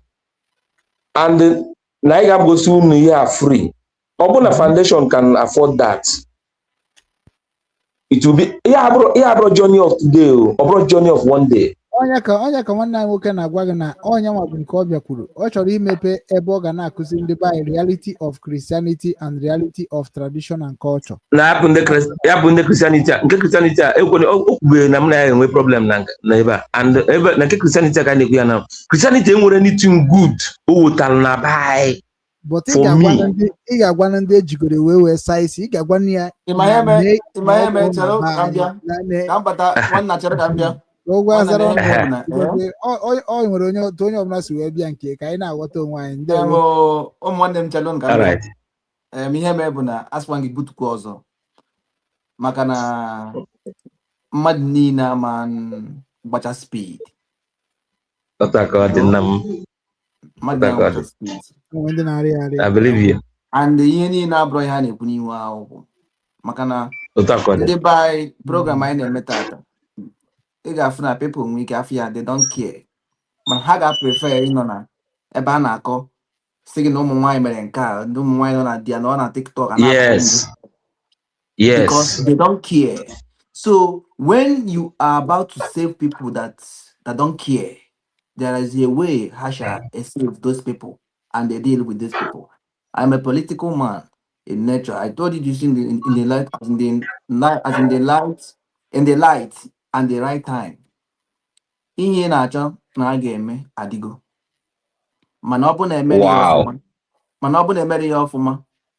O mebie in 2 years. Wow. I'm glad now. And you cannot operate a system outside the system. At all. Sure. Operate. You cannot come in the system and operate system outside the system. You must be in the system. Sure. And when you come into that's the system, you have to divide the system. All right. So that there will be a confusion. I'm telling you the way and everything. The reason why I am the spokesman of Obinwannem to becoming people when things is not in being so high. Because somebody like me by the side when I was trying to. Always so many things so erase more. Wow. America. The different from your own. No be like na church. All those things I have now. Ihe say it on our own. Or that can we make. Madam we have by me with plan say it people say ega church at all. And the matter. On Sunday people are saying ega church at all. And whether that sundown convert here to game and club it. Mbadi abolingo. A good church in the twinkle of eyes. Man, I to that structure. Ndị baya for adigo my foundation dịka ana mekwu ya n'ihu akwụkwọ but mamu the church has incubate a lot of things my mamu if my mother dey ekwu mana mam zụrụ ọra ama m n'ihu akwụkwọ na-ekwu a very rich woman zụrụ ọra mgbe mgbe mpempe eso m mama last born. And when they be in a shop my mother, when supermarket where boy 7. Those guys say mama say make a afro. ha bịa were datin wee mee gịnị pụọ jeje rie mama eme ka ọfụrụ bụkọs na ọ ma na agụụ na agụ ha nsị ha nwaanyị o ji ọsị m na ndị enweghị ihe ha eri and ọ chọghọ ime ka pepụl mara ihe na-eme o mechaa ọ kpọọ those people ahụ si na ha bịa si na ha chọghị ihe odidi ya ha bịa gwụ ya ha mezinye ụta na ọdọrọkwa mana ọ bụrụ mmadụ niile ga-arapụ ha mere one time nwa bọy anyị ji wee fụ ha ofu onye wee jide ya wee pịakọta the boy onwe ya omede boy anyị mama detina wee wute mgbe mma mbata wee na-akọrọ ya emen so onwe ya nji gwa gị okwu a alaghị m otu okwu ikwu kwuo straight and ọ iwe ga-eme gị ikwu okwu arapụ mụ na Ebuka Obi n'ihu face to face ọma stand m ahapụ Mbaka ọma stand m ahapụ ewepụta Soludo ọma stand m adị m ekwe ya na-ekwe ya n'ọnụ na nna gwa gị na a na-eme all those things they don't know what is home. Onye ame Matthias began with structure dị mma but the pain and ndị by na pass na-enye ya mere ya ọ pụwazie na lane ihe ọ na-eme na baị enwere na nwoke na yes anyị were iwe mbata imekata nke ọma before you know it site onye ọbụla nwụchazi ya ọnwụ mbọsọ si na sofa na eburu onye omenala bụ ụzọ eziokwu ndị ga na-akwụzi ụgwọ hospital ifugi ya before you mee ya oyibo anọtibere ibi obodo oyibo before na ibi obodo oyibo anọtibere sị maka na ịbụ onye Afrịka gburu onye ọcha maka iyi ya onye abịazi na hospital bụ onye Afrịka akwefe ya hospital kọ na Caritas na Spain ilu ebe ahụ n'ọsọsọ ndị Morocco Algeria ndị niile ha nsị maka na onye anọ mere onye ojii mere ihe ọjọọ maka iyi ya amanyezi gị attention a ga-enye ndị ọzọ asị ka eziokwu ihe niile abụ charity ka na-eme na anyị ga-abata inside the system and operate the system so otu a nnọkịta foundation manya ka ndịkwa ndị mgbe mmamụ so nwere chọọchị mmamụ bụ ihe so mmamụ bụ ihe na-esi nri a na-enye Mbaka mmamụ bụ ihe bụ na Mbaka a na-eri nri Mbaka Jerry a na-ekwu mgbe mpempe Mbaka Mamdu Ndukwu azimite Mbaka den ọ na-abara Chimara Oke mba I was there, I saw those things.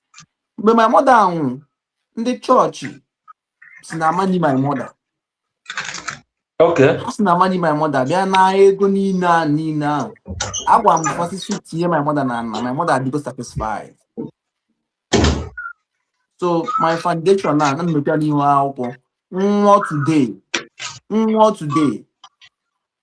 today ndị chọọchị abịakwana na my ihe gbasatara m sisi tinye m na ndị nọ around me tinye m na ka mme gịnị ka ngaba that is why I ji stop I had abịa akwamozu our foundation onye mere our foundation a ịfụrụ now anyị ada anọ ka anyị na gị na-akọ ọnụ anyị anọ na that shoe onye mere our foundation ihe ọbụla gbasatara ahụ mgbu gị ihe ọbụla bụ your well-being bụ mgbe ị dị ndụ ka a ga-enyewere gị aka ịdị na-ara we will leave you will die anyị abịa ka abịa for your emotional things no so eji myself wee gwa people the truth ka nna gwa gị now anyị bịara ka anyị mee the right thing and ihe mbụ the right thing anyị bịara ịba nne bụ ka o wee dị mma so nwanna butuo ihe niile na-akịta efu adịgo Obinwanne na bụ ihe anyị ji were na-abịa because anyị ga-enwetagodo Obinwanne anyị ga-enwetagodo ofu obi a anyị ga-enweta ihe niile na before eme gịnị anyị wee bata enwezi mgbe anyị ga-eruzi anyị werezi aka anyị si go stop mgbe anyị nweta that control enwezi ihe a na-akọ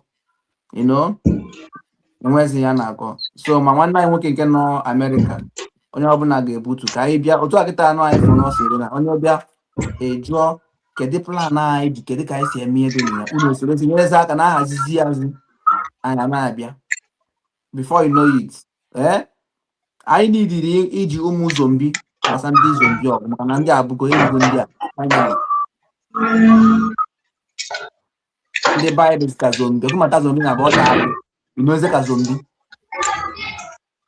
and before ị chọọ save yourself from zombie ihe na-agbara ya ọsọ so ị ga-anọ fa so ọ ya bụ ihe dị ụmụ Igbo ekene m unu n'ụbọchị nke taa anyị ekwuo n'okwu akwute ya aka anyị wee sị ka anyị gwa ụmụ Igbo niile ebe ọ bụla ị nọ soro anyị n'Obinwannem TV anyị na-enwe ọgbakọ bịa were aka gị tinye ọnụ n'okwu jụọ anyị ajụjụ weta nke gị ka anyị tikọta aka ọnụ naanị mamịrị ọnụ ọgba ọfụfụ ka iwu a na-enwe ụmụ Igbo ghara ime na anyị ka ndị nwere ihe a ga-emere Igbo mee ka ha ghara imetana ihe ahụ n'ala Igbo ọ ka anyị ji wee na-asị ụmụ Igbo biko na ọma ndị mma na ala Igbo eri mmiri from mgbe gboo iri mmiri na agbafara anyị ka anyị onwe anyị otito nye onwe anyị ohere nye onwe anyị ya bụ ịfụnanya were aka anyị wee mee gịnị bụrụ chi onwe anyị na mmadụ bụ chi ya Obinwannem Igbo ekene gị ị na-agba mbọ rie nne ọ bụrụ nke a na-akọ ya nọ n'okwu a na-ekwu eto mmadụ mba eto dike na nke o mere eme omekwa ọzọ eto dike na nke o mere omekwa ọzọ agbakọnata amara onye bụ onye ụmụ Igbo ekene m unu ya dịrị unu mma ebe ọbụla onye ọbụla nọ nwanna nke sonye anyị n'ụbọchị nke taata bata anyị nso ka anyị were aka azịgasịrị wee na-eme ya anyị na-eme ekene m odogwu akata ka ekene m na ọnwa afọ ka ị bụ ikwulu okwu ka nwa afọ it's my pleasure to meet people like this because na even ọ bụrụ na na-anwụgoro today nga na-enwe hope na one day na ala Igbo ga-adị mma onye bụ the major thing and the best thing I kwesịrị ịdị na anticipate on so daalụ rinne daalụ n'okwu gị ebe inye m assurance na those platform na-eme expect n'ọdịgo I'm glad mgbe m ga-aga n'ala Igbo nwanna aga m abịa mụ na onwe m ga-azụ ụkwụ n'ala Igbo niile aga m achịrị aja ala Igbo niile chịkọta ya ọnụ ndị Igbo niile ga-eso ma anyị afọ ka anyị ga-esigwe mee ya aga m agazu n'ala Igbo niile Obinwannem ga-akwado ihe niile a ga-eme a ga-achịkarị ọgba aja ala Igbo niile a ga-abịa nso bifo nchọrọ imere ala Igbo ihe aga m adụ iyi na arụsị niile nọ n'ala Igbo onye m bịara fọ mbọsọ ọbụla emekwa na kweta nke ọbụla ga-emebi ala Igbo sisi mee gịnị sisi wepụ m ozugbo ka m ghara n'iso meta ala Igbo maka na onye ọbụla mechere ala Igbo ihe ị nwụọ enye gị n'ala Igbo ị ga-ata afụfụ gịnị ihe ga-eme gịnị ihe ga-eme so ya mere na ihe anyị batara ime abụrụ ihe a na-akọ okwu na online kọrọ na-aga batụ mgbe ahụ m ga-ala akịkwa isonye anyị n'ihe anyị na-eme efu anyị agaghị abịa ije onweghị ihe arụsị Nsụka ga-emenwu ma mbatasị ya na anyị bịara ka anyị mezi ala Igbo na-enweghị nke ọjọọ njọ mba ọda ka ị ga-abịa narị ya m ga-anara osi n'otu a ka ọ dị nje na Imo steeti nje niile n'otu o kwesịrị isi wee dịrị bifo ịma mbatasị ka ihe gafere n'elu ịpụta ịga echi ka ị ga-eme maka ịgwakwa ya nke ihe eme ịpụkwa ọbụrụkwa ihe a na-akọ n'ụlọ ụka ka ọ na-akọ mana enwekwa m objection na that side again ihe na-eme n'ala Igbo adịgokwa above this level ị na-ekwu ya now because ka m gwa gị nke na-ememe now everything even the air we breathe n'ala Igbo adịgo corrupted even the air we breathe in n'ala Igbo adịgo corrupted. I'm from Enugu Ezike. Esi m from Enugu Ezike where nwaanyị anụ na Enugu Ezike gbaa n'ilo na ọdọrọ ịma na alụ ebido mebe mana so many things na-emezi now. What I'm trying to say na alụsị mụ na gị ma bụ mmadụ na-enye ya nri.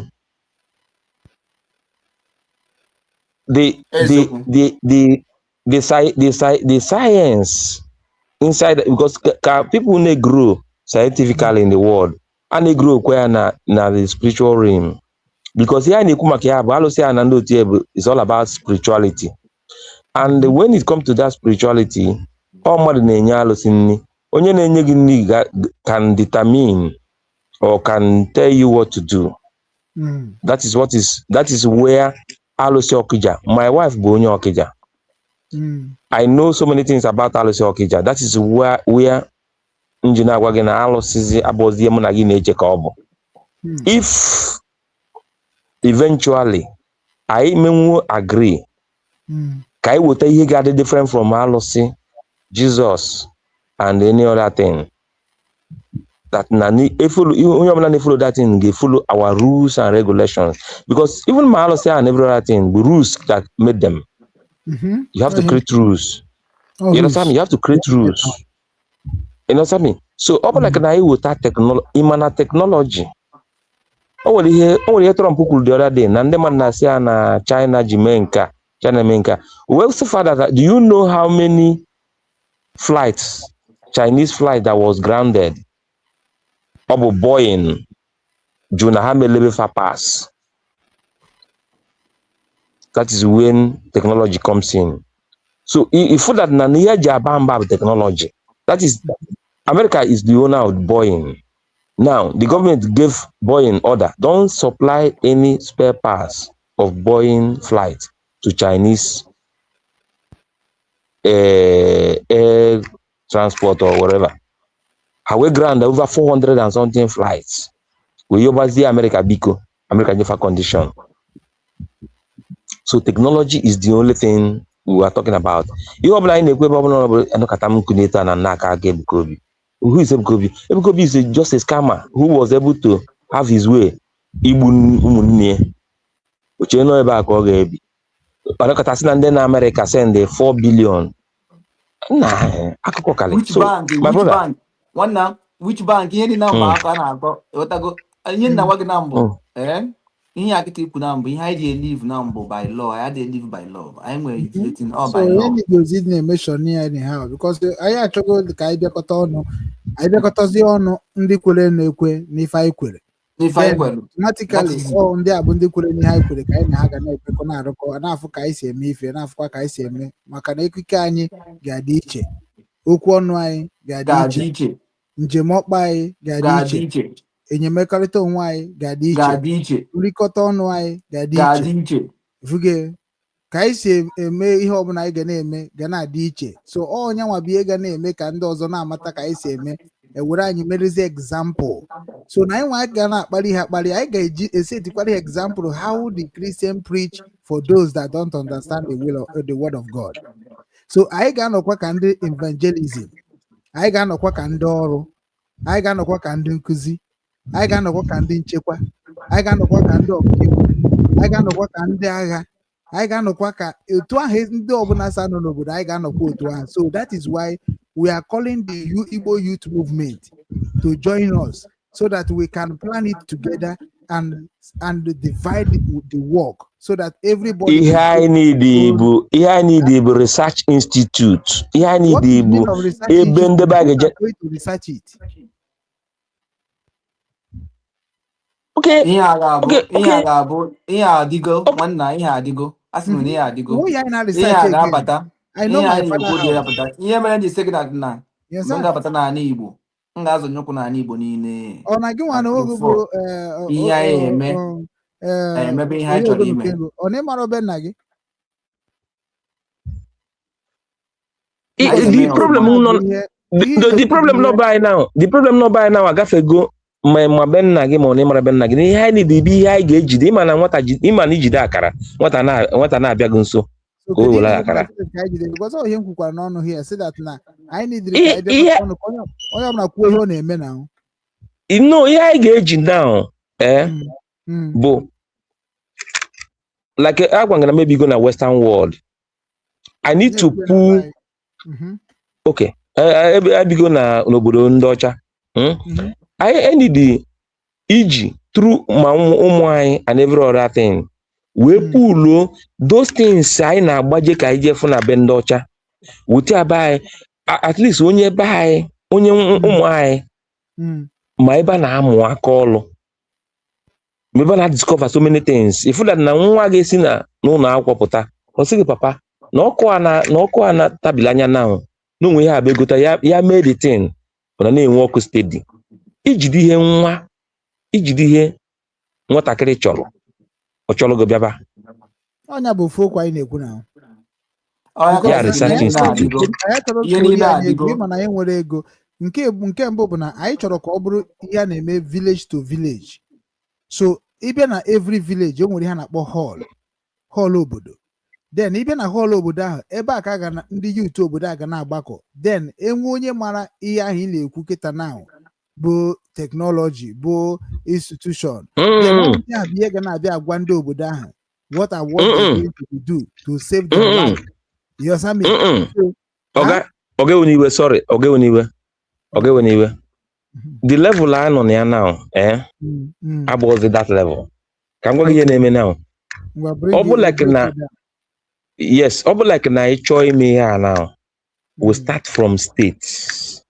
That is five states of Igbo land. We one research institute to bo anywa establish. Now from that state own, he would have it down to local governments, one after the other, maybe every 4 years, every 5 years. And my work here, Johnny and Achibanya, Abro Johnny. In the Iberanke village here, and Abia, onye mark, Gobia Kowa, and one look at Manana. Nah, I can go that level. He make it now. Okay, I want to go maybe na Kowa, I want to go maybe na Chikowa, Budika. Ọ bụrụ na anyị ga-arụ nwa ebe anyị ga na-akụziri ndị mmadụ ife ha ga na-eme ka ọ na-abara ha uru without even talking to anybody. Technologically, yes. So that is what Obinwannem Foundation not stand for, because the Obinwannem Foundation stand for na based on na anyị ga-emepe institution ebe a na-eme ndị mmadụ integration, and anyị ga-emepe ebe ga-emecha gị integration agwakwa gị ebe ị ga-eje rụba ọrụ ozugbo. Because I am going to akuziri how to do this and how to do that. And I am going to go to technology. I get you will make it maybe example like I nkuzi nke to asa akwa. Then I get go machine. I get nyekwa gị iwere na akwa dị akwa. And I ga kwa ndị nke ga na elekwa akwa ahụ na akwata. I ga na pages. Nke nwa ga dị more expensive. When you were yes, okay, the more expensive. I need the kind of, I use the word research institutes. This research institute, I was in Spain. In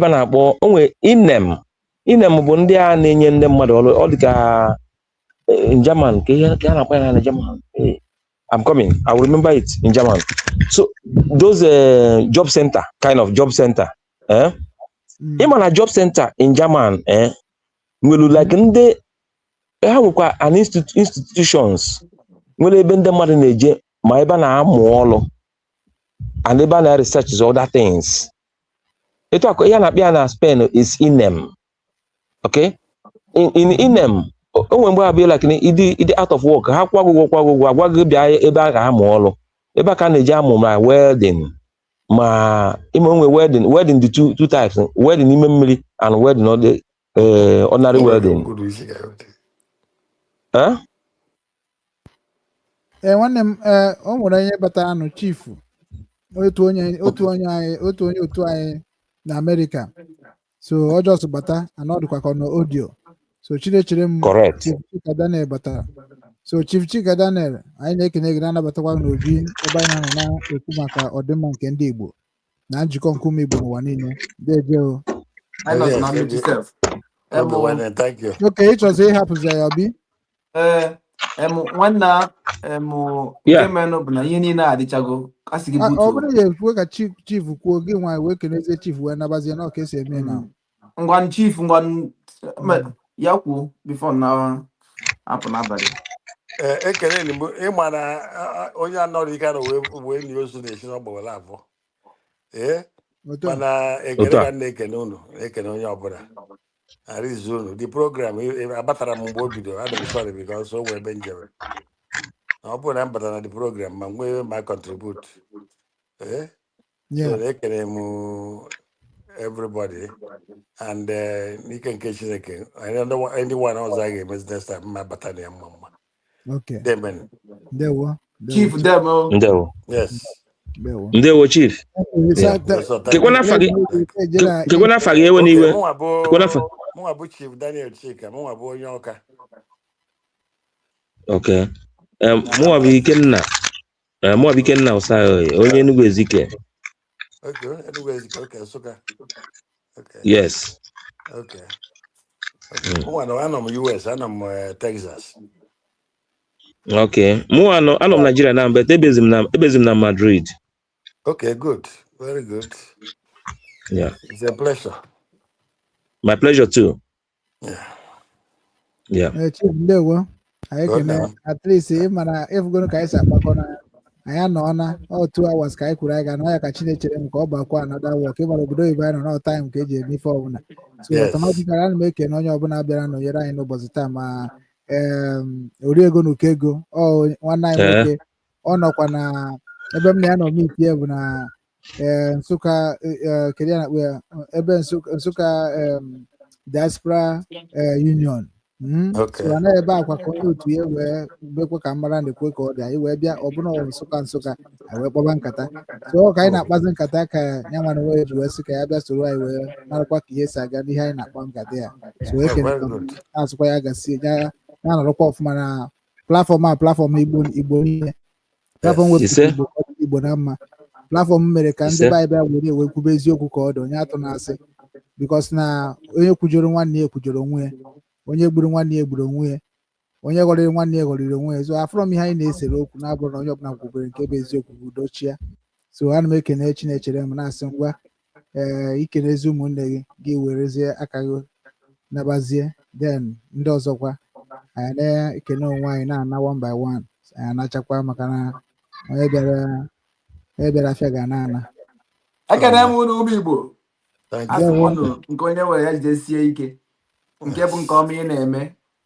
na-eme ya ọfụma ihe eji mara onye Igbo bụ na ịkpụnye aka elu na-ekwu eziokwu maka na ikwuru eziokwu ị ga-anwụ ịtụkwa na asị ị ga-eme gịnị ị ga-anwụ so ọ ka mma na ya ghara kwuo eziokwu so ụmụ Igbo biko na-abịa na nso na enwere ihe anyị ji enwere ihe anyị emenwu ihe anyị emere onwe anyị ka ọ wee dịrị anyị mma ọpụpụ ka m na-apụ ya ka m kenekwa unu ọzọ wee si unu ihe ọma mekwara unu na from echi a na-abanye rukwe na mgbe ọ ga-akwụkwa daalụ n'ụmụ Igbo ekene m unu ndewo nwanne m ya gaziele gị ndewo Chinechere m ezibekwe ndewo Oriego na Ukego dogwa kata ka nwanne m efugonu ka o si ada maka Peter and Paul ga-abụ ha ga-echekwa hapụkwa na nwoke kwechikwara ụta ka ọ dị afọ m ya eziokwu ka anyị ga-ekwugide wee nweta onwe anyị ụta ka ọ dị echebu na ịkọ bụ na Oriego na Ukego ka ọ kara na Naịjirịa na Igbo anyị ebe ọ gara echeki ụlọ anyị echere anyị onye Nsukka bụrụ unu ka ọ bụ ya dị Enugu steeti ọrịa yes ọ gara echeki ụlọ anyị the youth leaders in their respective village youths. Ma anya onye nwa nakwa na-ekwu na o sogo n'ihe a na-eme na ọ batagoro nọọsụ ka akọwa ọfụma na nke ahụ akọwara ọfụma na ya nwa ga-esokwa wee mee ka ndị be anyị mara exactly what we need to do alaba ya dị mma o kwuchaghị a lot of things so ihe a ga-emezi na aga m anabata ya na engine room then onye nwa na onwe ya abịazie ajụbazie ya ajụjụ ihe ndị a niile ọ bụzi na ya nwa na onwe ya kọwatacha nwa ghọtakwa ka anyị si eme ghọtakwa ebe anyị na-eje then ọ bụ na ife na-edo ya anya then o tinye aka n'akwụkwọ na If you are a camera, keep follow this guy up. We will go over. He will go over okay, go over exam many or make it. Achọba this kind of ihe nwa na save because every organization na-enwe structure and the structure ha na-adịgoro down before a na-eme anything ọ bụla na-eme. Onye nwa gwara anyị weta ọnụ ojiri ede na anyị ya eweta iwe nwanne echi or something like that. So the way to see ya bụ na anyị schedule meeting na mgbe ọzọ anyị enwe because ego do n'aka mmadụ already and ego na mmadụ ara ọ ga na-awọrọ ego ego na mmadụ ara nọ ka o nwee ike wee ji wee nye ego ahụ so n'ihi ama mgbe ihe etie meeting ka onye ọbụla gazite ka e wee kụọ ọgbọ wee weta information n'edi ọ bụrụ na ọ bụkwara na mụnwa ga-enye gị nọmba ya gị kpọọ ya ọ ga-adịkwa oke ọrụ bụ chairman ọrụ ekechiri kechi alito ihe ebe bụ ịkụọ ya n'igwe isi ya nwoke m apọịntment nyere n'ife erugo na anyị ebido mere iwe banye mgbe duele so na meeting gbazie meeting gwa na meeting ya dụ nwedoele ihe niile ahụ ya ezu ozu na anyị move on enwere time delay is dangerous maka the space. Ya aghọtara m so nsogbu adịrọ aghọtara m ebe isi abịa and aga m emekwa na ya mkpa ọkịta ka ndị rie reminder message marakwa na ọbụ ife anyị kwuru ka ọ na-eme so all from there ka ọ ga-eji wee gwazie anyị weda na uche ya dịkwa ka uche ya dị ka o nwere ihe ọ na-agabiga because this time anyị achọrọ egwuregwu n'ife anyị na-eme so Oliego ego onye a bụ otu onye na ndị wepụtara onwe ha is a leader of a foundation ya bụ Caregivers National Foundation ha nọkwa na bai ha nwekwara ọtụtụ ndị mmadụ na 5 steeti so and ọ nọkwa na Obinwannem so anyị niile bụ ndị bịakọtara ọnụ ka anyị mara ife anyị ga-eme ka anyị mebe ife na-ekwu okwu ya na ọzọ nwere ihe na-ekwu about the job center about job center research institute yes job center ebe a na-abịa anara information of ka ọ ga-esi dịrị onye ọbụla mma nke ọbụla ị na-achọ ịbịa information center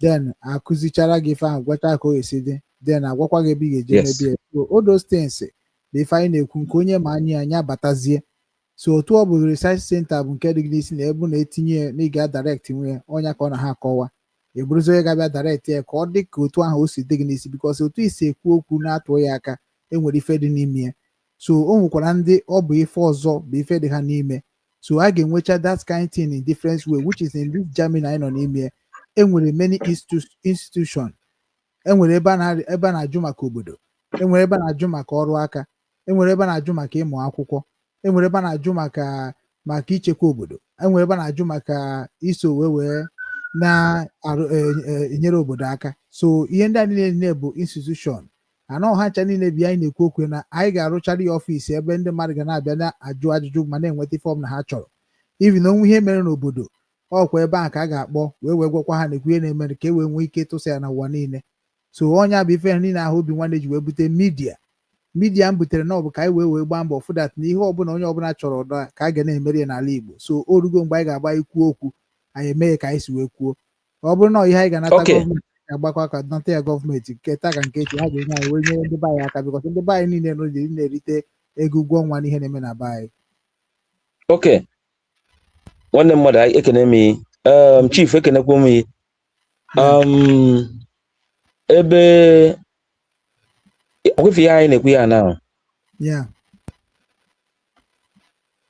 o nwere okwu ndị mmadụ okwu ekwuru mgbe anwa asị gị that na the Rome was not built in a day. Now all these institutions ịkpọrọ afọ ihe a now nọkwa under job center according to Spanish way ya na-abịa bụ INEM. Okay, INEM. Now ọ bụ ụlọ ihe anyị ga-eme ọ ya ga-ebido from 1 before I go 2 wee luo 3 ihe niile anwa ọ na-emezi expand na-enwetazi ndị niile na-akpa afọ ihe a now or expansion of INEM or expansion of job center give birth to all these things in the now mana ihe anyị need from the beginning bụ na anyị afụgoda na ụka na lugu obi onye ọbụla with miracle. Now that miracle now ka mụ na gị na-adị bọnk si na nwere ihe dịka miracle anywhere ọ ihe maazị Ezeakụ na-ekwu and ihe ahụ na-ekwu bụ eziokwu nwere anything dịka miracle ihe niile bụ ọ gaghị ọ bụ na ụmụ anyị amụta. Do you know that na let me come closer now. Na Nigeria now bụ heat na-eme na Nigeria ọ bụrụ na oyi na-atụ na Nigeria and na kemgbe mụ na gị ji mala ife nwebụrụ fan alụrụ na Nigeria bụ made in Nigeria mana ọ bụ na-enwe research na-enwe research institute nwere ike research how to build fan mgbe aka eji nwebezie fan made in Nigeria correct. So So these are the things we're talking about, and those research institutes ha bụrụ ihe, because ịbịa gbasa aka gị nweta ebe na-eme nke a, nwee ebe na-enwe nke a, ma ebe na-eme nke a, like these ones ịkpọrọ afa gbadata bụ a na-give birth to it one after the other. Yes, ebe na-amụ aka ọrụ, ebe a na-eme research, mana ya ga-ebe eweta nke eweta 18 na B ọ bụrụ C. Ọ ebe a ka ị ga-anọgide ọkata. Do you know that na mgbe bidoro ọgụ Syria and every other thing, na the ISIS na-ele a liter of fuel, a liter of crude oil $30, mana international market nọ na 40 something na 60 something. So emesizie ha refine bazie, ha nọ na camp, ha nọ ebe a na refine oil. All engineers matara niile awa. These are what we need to do. These are I need ebe a aba anọkata etu anaghị asị that na n'Igbo o nwere one engineer eme arrest na Rome airport. Ketago Poland na Rome eme ya mgbe anọ m Italy, eme ya arrest, ọ bụrụ onye Iran ka ọ bụ. Mgbe emebezi investigation, ọ bụ nnọọ ya nwa na-alụ the whole drone eji achụ ndị mmadụ, adịghị achụ ndị terrorism ma n'ime ọfịa, ma eji eje ọgụ ma everything. Ọ bụ nnọọ the guy bụ initiator of drone. FBI na America nye ọda, amarụ na na-efolo ya, olute Italy, chọọ ịda na Italy, enye Italian gọọmenti ọda, eme ya arrest. Ka eme ya arrest, one journalist nọ na Iran kechie isi na-eme ka ọ find out ihe a na-eme na Iran, injustice enwe Iran, ihe ndị Iran mee the girl arrest. Ihe mezi bụ trade by barter ka emezi. That is inye m onye nke anyị unu onye nke unu, because onye nke anyị so that is the power of technology, and that is the area I'm going. Okay. Mba ebe na-ekwukwa n'ụzọ, mụ na-ekwukwa na ebe na-aga na ụzọ dị ya na o nwere ihe a ga-eme wee mee ya na, so a ga-anọkọ ọnụ wee kpaa ya ọfụma. So ndị nke ahụ m na-anabatazi ebe anyị na-esi ihe ndị a niile ka anyị maka a ga-esi mee ka ọ bịa na mmezu. Correct. Udo nwanne m. Ka anyị na-agbuo na ya na ọmụ na-echi bụ ọrụ. Ngwara nwanne m, thank you so much. You're welcome. Man. All right, good night. Thank you. Anyị ga na-atụkwa gị anyway mgbe anyị nọkọziri ọnụ, a na-atụghezi link anyị na-akpazi anyị na-abịa na-agwakwa. No, any information, anything, make a model. I will create time for it.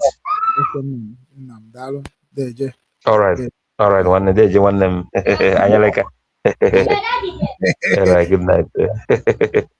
Yeah. Hi, ọkọ na-adị. Mbido akwa na afịa ahụ mana abalị ọ ga na-atọ ụtọ. Igbo bụ Igbo ndị ọma na-ege m ntị, ya nọkwana ya kwa 2 hours 30 minutes, ya nọkwana. So ekele dịrị ụmụnne m ndị bịara nọnyere m na mgbede ọma. Ya anyị na-ekwu okwu ya bụ ka ọ dịrị Igbo niile na mma, dịrị onye ọbụla nọ n'ala Igbo na mma.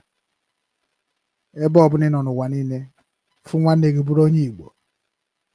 Ịmara ihe ahụ na-adị gị ma na-emekwa ya ọ marakwa nke na-adị ya ma ọ na-emekwa gị. So Obinwanne anaghị aga na ndị otu ndị na-achọ nsogbu ma ndị na-aka onwe ha ọnụ, mana sometimes ịkọ ọnụ abụcha ha na ọ bụ ya bụ nsogbu, na nsogbu bụ onye akọrọ ọnụ makwa eji wee kọ ya ọnụ. So na movement anyị na-achọ ibido kịta bụ movement ọ ga-aba ibido. Ị mara ihe ahụ ji eti mkpu since 2013 with Nnamdi Kanu, gagide bakwuo na Simon, gagidekwa na-etikwara unye n'obi nwanne. O nwere ihe Mbaka mama amahọ, o nweghị Ebuka Obi mama amahọ, o nweghị gọvanọ anyị mama amahọ, o nweghị ndị sị na ha gụrụ akwụkwọ mama amarọ, kama ọ bụrụ na ọ bụ ka m ga-esi sụ ya n'oyibo kama amarọ, but m ga-eme nwe practical mekarịa ha nwa gụrụ akwụkwọ ahụ. So the people nwere talent na the people nwere wisdom bụ ife na-achọ kịta n'ala Igbo n'ụwa niile. Anọzina na social media ka anyị na-ekwusa okwu ka anyị bịa na-egosi ndị be anyị exactly what we are talking about. Ọ bụrụ na ọkọp a ka anyị chọrọ ka anyị gosi ndị be anyị ka esi arụ ya, then let us come and talk about this cup. If you want to know more, contact this number. Can you make as action? Because many of our people, but when you've been on social media, or gwagno gemenu, or gwagno gemana. This is a kai jezeba game up or bosso. Or bro come and advise us. Or if I need bundina batanobi one. Because if batanobi one channel kabia in the buy any mugu. Or kabia win the buy bego. Obinwannem nabatia. Onye mere oji dịka mana ha eme ka fasi eme. Maybe na amahọ mama. Maybe na adị m eri ego. Maybe na adị m enye giveaway. Maybe na chọrọ m igo customer. Nya dịka mama ife nwere ike ime wee chi unu niile together. Ebe mgba aka wee nọ na this level nọ n'Obinwannem ụwa niile. Ka ezi ọ bụ na ntinye ezie aghụghọ. Ọ dị unu ga-agbakarị m n'ọsọ. Na mba makarị m n'ọsọ ya ka m ji wee necha anya sị mba aga m eji megide wee so unu ya ka m ji wee wepụta mmụọ dọtuo mmụọ a na-akpọ mmụọ ndị Obinwannem maka na asị m gbuo ụmụnne m na-emegide m mmegbu ha mmepụ mmadụ ọbara. So na kedu ihe nwere ike ime ụmụnne m a ka isi gbakọ ha ọnụ ka ha ghọtagoro ihe m ghọtara because na ha na-abịakwa ayọ m ego na-ayọ m enyemaka mana ana m akụziri ife ha ga na-eme ka ọ na-agaziri ife ha rapụzie nke na-akụziri ha na-achọ ego m na-asị ụna na-echekwa echiche kedu ka m si kpata ego a ụna na-ajụkwa m kedu ihe kpanyere m ego a ụna na-ajụkwa m kedu ka m si taa afụ kpata ego a. No, ihe na-achọ bụ give me the money. After all dị izi mkpata n'obodo oyibo. So we need to educate ourselves.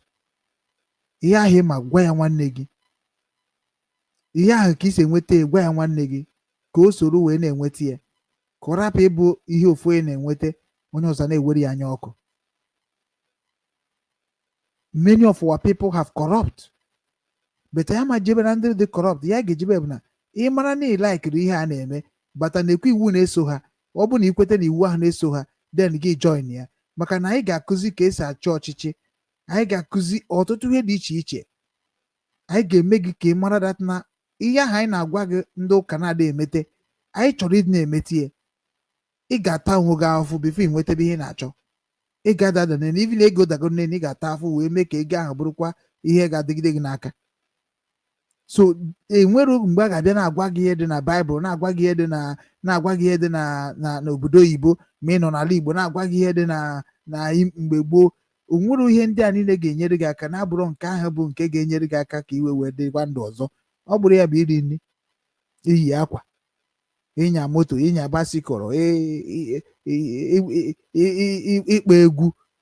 Ọ bụ ọgwụchakwa ihe na-enye gị joy, ọgwụchakwa ihe na-atara afọ ya n'ụwa ahụ ka i wee nyaa moto ọma, yi ezigbo akwa, gụọ ezigbo fon, rụọ ụlọ enu, ịrụchazi ụlọ enu mebi golden house, then ị na-epụ chipu ụtụtụ ịnyarị ya pụọ paakị ya n'akụkụ wee baa n'ọfịs.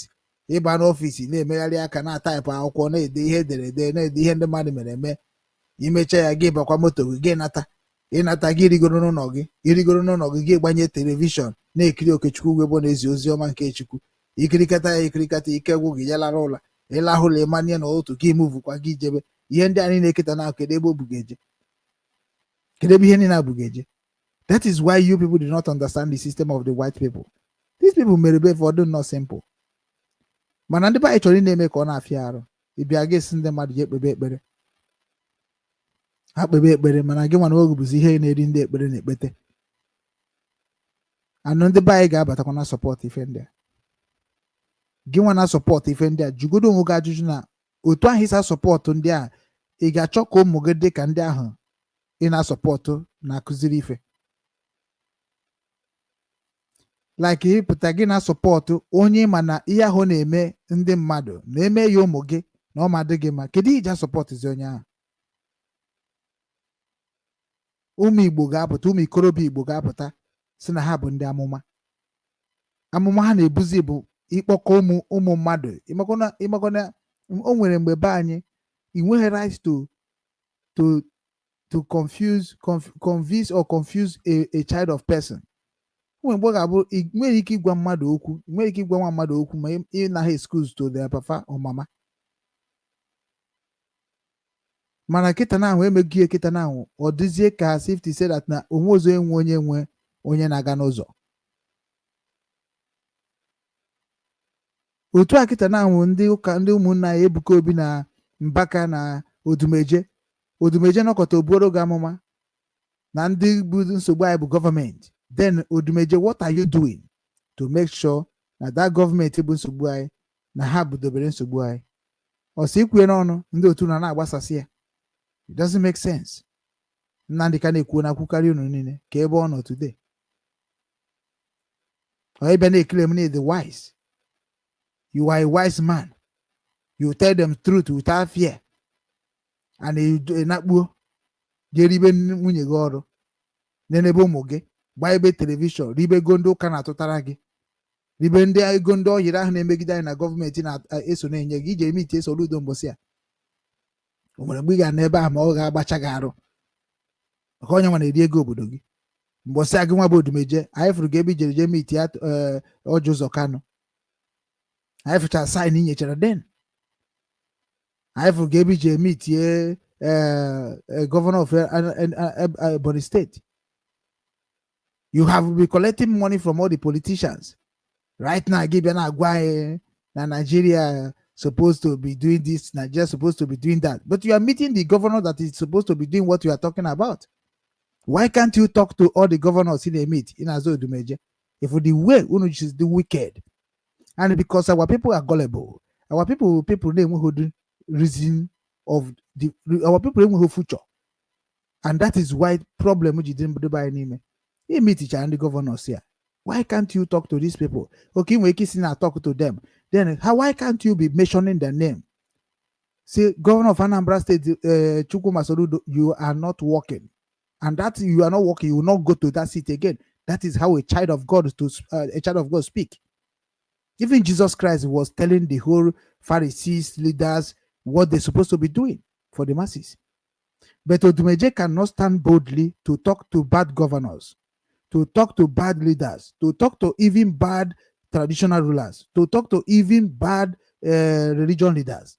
Because he is a sinner. He's also a bad person. That is why they are hiding under the Jesus or under something that you cannot question them to be doing nonsense. And people are perishing because of that. Obi Kubana, chief priest, was Odumeje friend. Have Odumeje talk about city boys?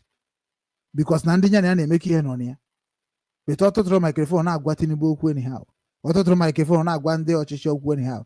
Have Odumeje talk to chief priest and Obi Kubana for this wrong move they call city boys? All of you keep doing the same thing. All of you keep doing the same thing. Why? Sometimes I ask, why do you people, can you know you do this kind of wicked? If it's on social media, claim Odumeje, talking how you like. Whether it's affected Igbo race, or whether it affected your religion race, he doesn't even care. Nobody can talk to you. Nobody can do anything that you are in Daboski, Dabosa. You just they talk like you like. Mbosaki kuru abato namdekano. No highest person, even Neiga supporters Biafra Kagaba, just like that. And if she chakwa kuchakwa makage, a close kwanka, and K Biakwa, the president in Nigeria, on Hadafun K the Trump, on Hadafun K American, in K Russia, in K Putin. You kuchakuyo on Napukwa. Gave Takwaswa Kibakwa his yoku, so listen and the can. No bezigbo mmadụ ka ọ bụ na onwe ihe ọbụla merie na nka ga-eme nke ahụ emekwa. Returning of Nnamdi Kanu ga-abụ disaster nke ahụ ewukwa. Ikanwukwa the god ịpụtakwa gị na agwa ụmụ Igbo what they need to hear. Ọ bụ na ị chọrọ ime ebe ahụ as a research center ka nwanne anyị nwoke na-eme, ịtọ that place ọ bụ research center. inyere ụmụ ogbenye a n'ebe ahụ aka nye ha kọntaktị gwa Obi Kubana ka ekosi akpata ego ya bute ego a ka iwe na-enyere ndị ụka gị aka asị na onye ọbụla na-abịa ụka odumeje na onwe onye ọbụla bụ onye na-arụ ọrụ ma onye na-agba aka ego nke ga-apụ ọ Ebuka Obi bụ somebody ndị Lagos chọrọ ịchụpụ ya maka na Tinubu agwabago ha that na every Igbo man business na Lagos State na a lot of them will lose their business because na before Tinubu arigoro enyebego Ebuka Obi sign n'ebe ahụ ọ rụrụ n'ụka ya na Lagos so Ebuka Obi enweghị alternative than to go and meet Governor Hope Uzodimma and there is no alternative Hope Uzodimma ga-enye onweghị alternative Hope Uzodimma nwere ọ ga-eyuzu wee deceive ndị Imo State except through Ebuka Obi and that is the agreement Ebuka Obi and the Imo State Governor Hope Uzodimma. You people know when they do this meeting.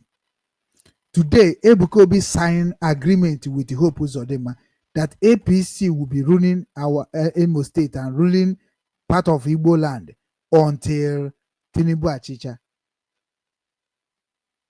And Nnamdi Kanu bụ ndị a ga-eji wee mee political solution.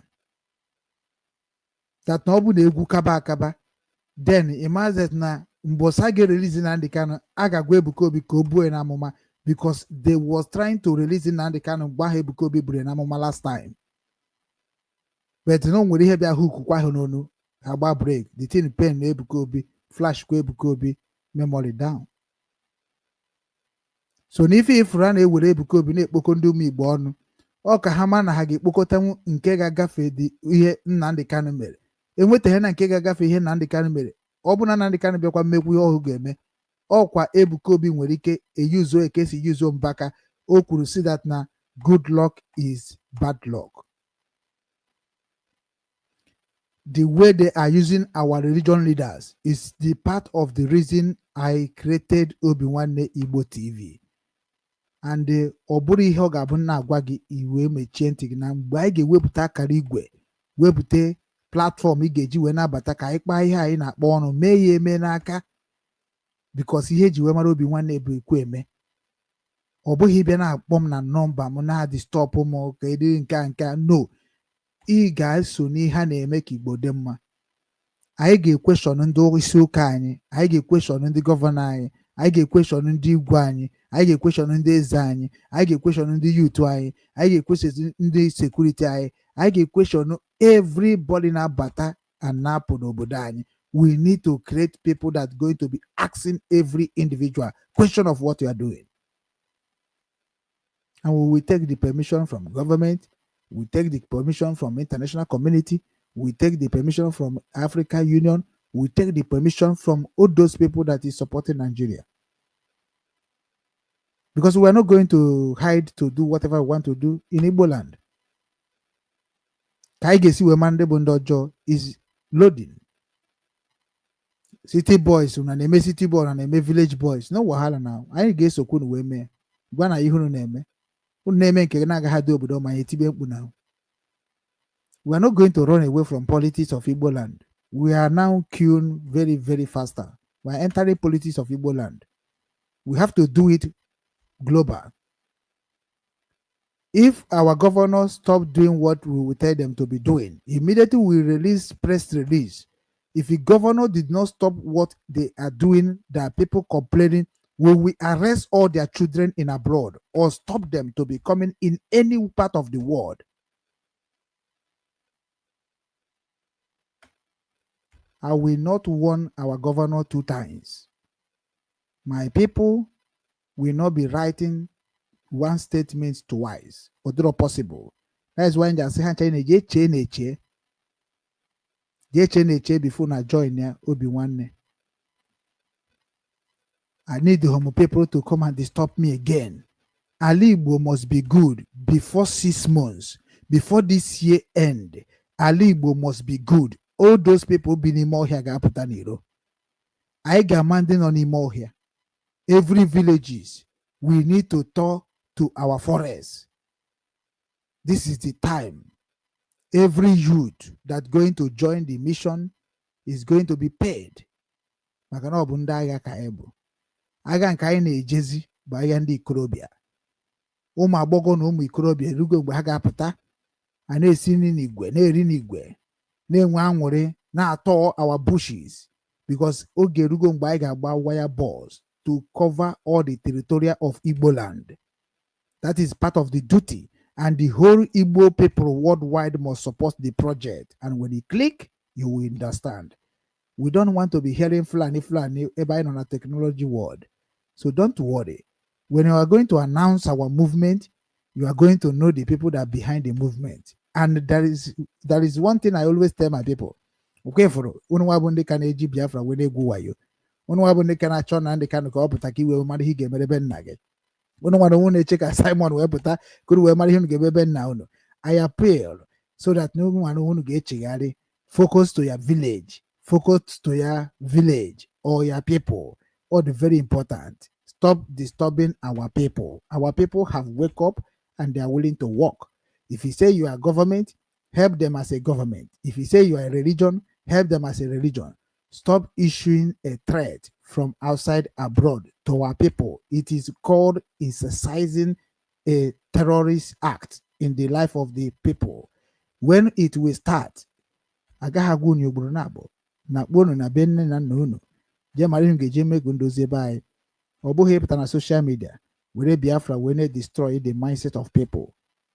Ndị dịka Gentle Yahoo, anyị ga-asị gị pụta ị chọrọ ichekwa obodo, ị ga-apụta chekwa obodo. Ịma mbụ onye nọ n'ime ọhịa wee na-agwa ndị Igbo okwu na Igbo karịrị nonsense. So on the Imo State ka anyị ga-aya report zi all over the world. Anywhere we find Imo State, then Imo State are supporting terrorists if they did not fish us and bring Gentle Yahoo outside. Because Igbo are going to be doing things together, and anything that we are saying about any state, the other 4, 5, 6, 7 states and our collaboration people will fight this state and make sure that this state pull the danger that is in their state down. And orugo mgbe ị na-agafe n'obodo gị na-eje obodo onye ọzọ, ọ anyị nwa ga-abụ our toll gate. Ndị polisi nọrụgodo ebe a na ndị amị nọ ebe anyị ga-anọ ebe a na-eme investigate mara ka ndị amị si eche anybody nwụrụ na that place ahụ na ha cha niile ga-afụ ife Nnamdi Kanu maọbụ Simon maọbụ ndị ọzọ na-eji wewe na ọ na-akpọrọ. We don't want to be the first to start, but we are going to secure our land in any manner. So ọkakwa mma na unu nwa bụ ndị ahụ bụ ndị na-akpagharị na TikTok na-akọkụnụ so like nwa ojikwa gwara unu nwa na-eme City Boy udodio, mana anyị bupụtezie nke anyị nwanne onye abịakwana bịa sị na nke anyị mere nke a mere nke ọzọ mee nke ahụ ịma anya na anyị ga-eme nke ahụ anyị ma anya ọ na-ga-etiwa ala Igbo into pieces. This is the time. Obi Kubana agaghị nwe right n'ala Igbo karịa m. Gọvanọ ama nwe right n'ala Igbo karịa m. Ndị Igbo ama nwe right n'ala Igbo karịa m. The same right they have in our own heritage land is the same right I'm going to have. That is what everybody ga-ebido ihe n'ala Igbo ga-have. Onweghị onye ka ibe n'ala anyị n'iru Chukwu. All of us are equal. I don't know why eji wee sị na-enwe ndị ka ndị ibe na be nna ha. Ịbịa na ezinụlọ onweghị onye ka onwe na ọ ka esi mụọ ka esi aka. And ihe niile abụ by merit ọ bụrụ by appointee. So na ọnya mere na unu cha niile bụ ndị a niile nọ na social media, the time ka anyị ga-eji wee nwere onwe anyị erugo. So onye ọbụla bụ onye nke na-emekwa ji ihe ọ mgbe oge ruziri gị nwa ga-ejizi aka gị wee mee gịnị wee sị na Okechukwu nwere okwukwe na platform ya. Ịma na onye bịa na platform ọ sị na esogo ngị sense.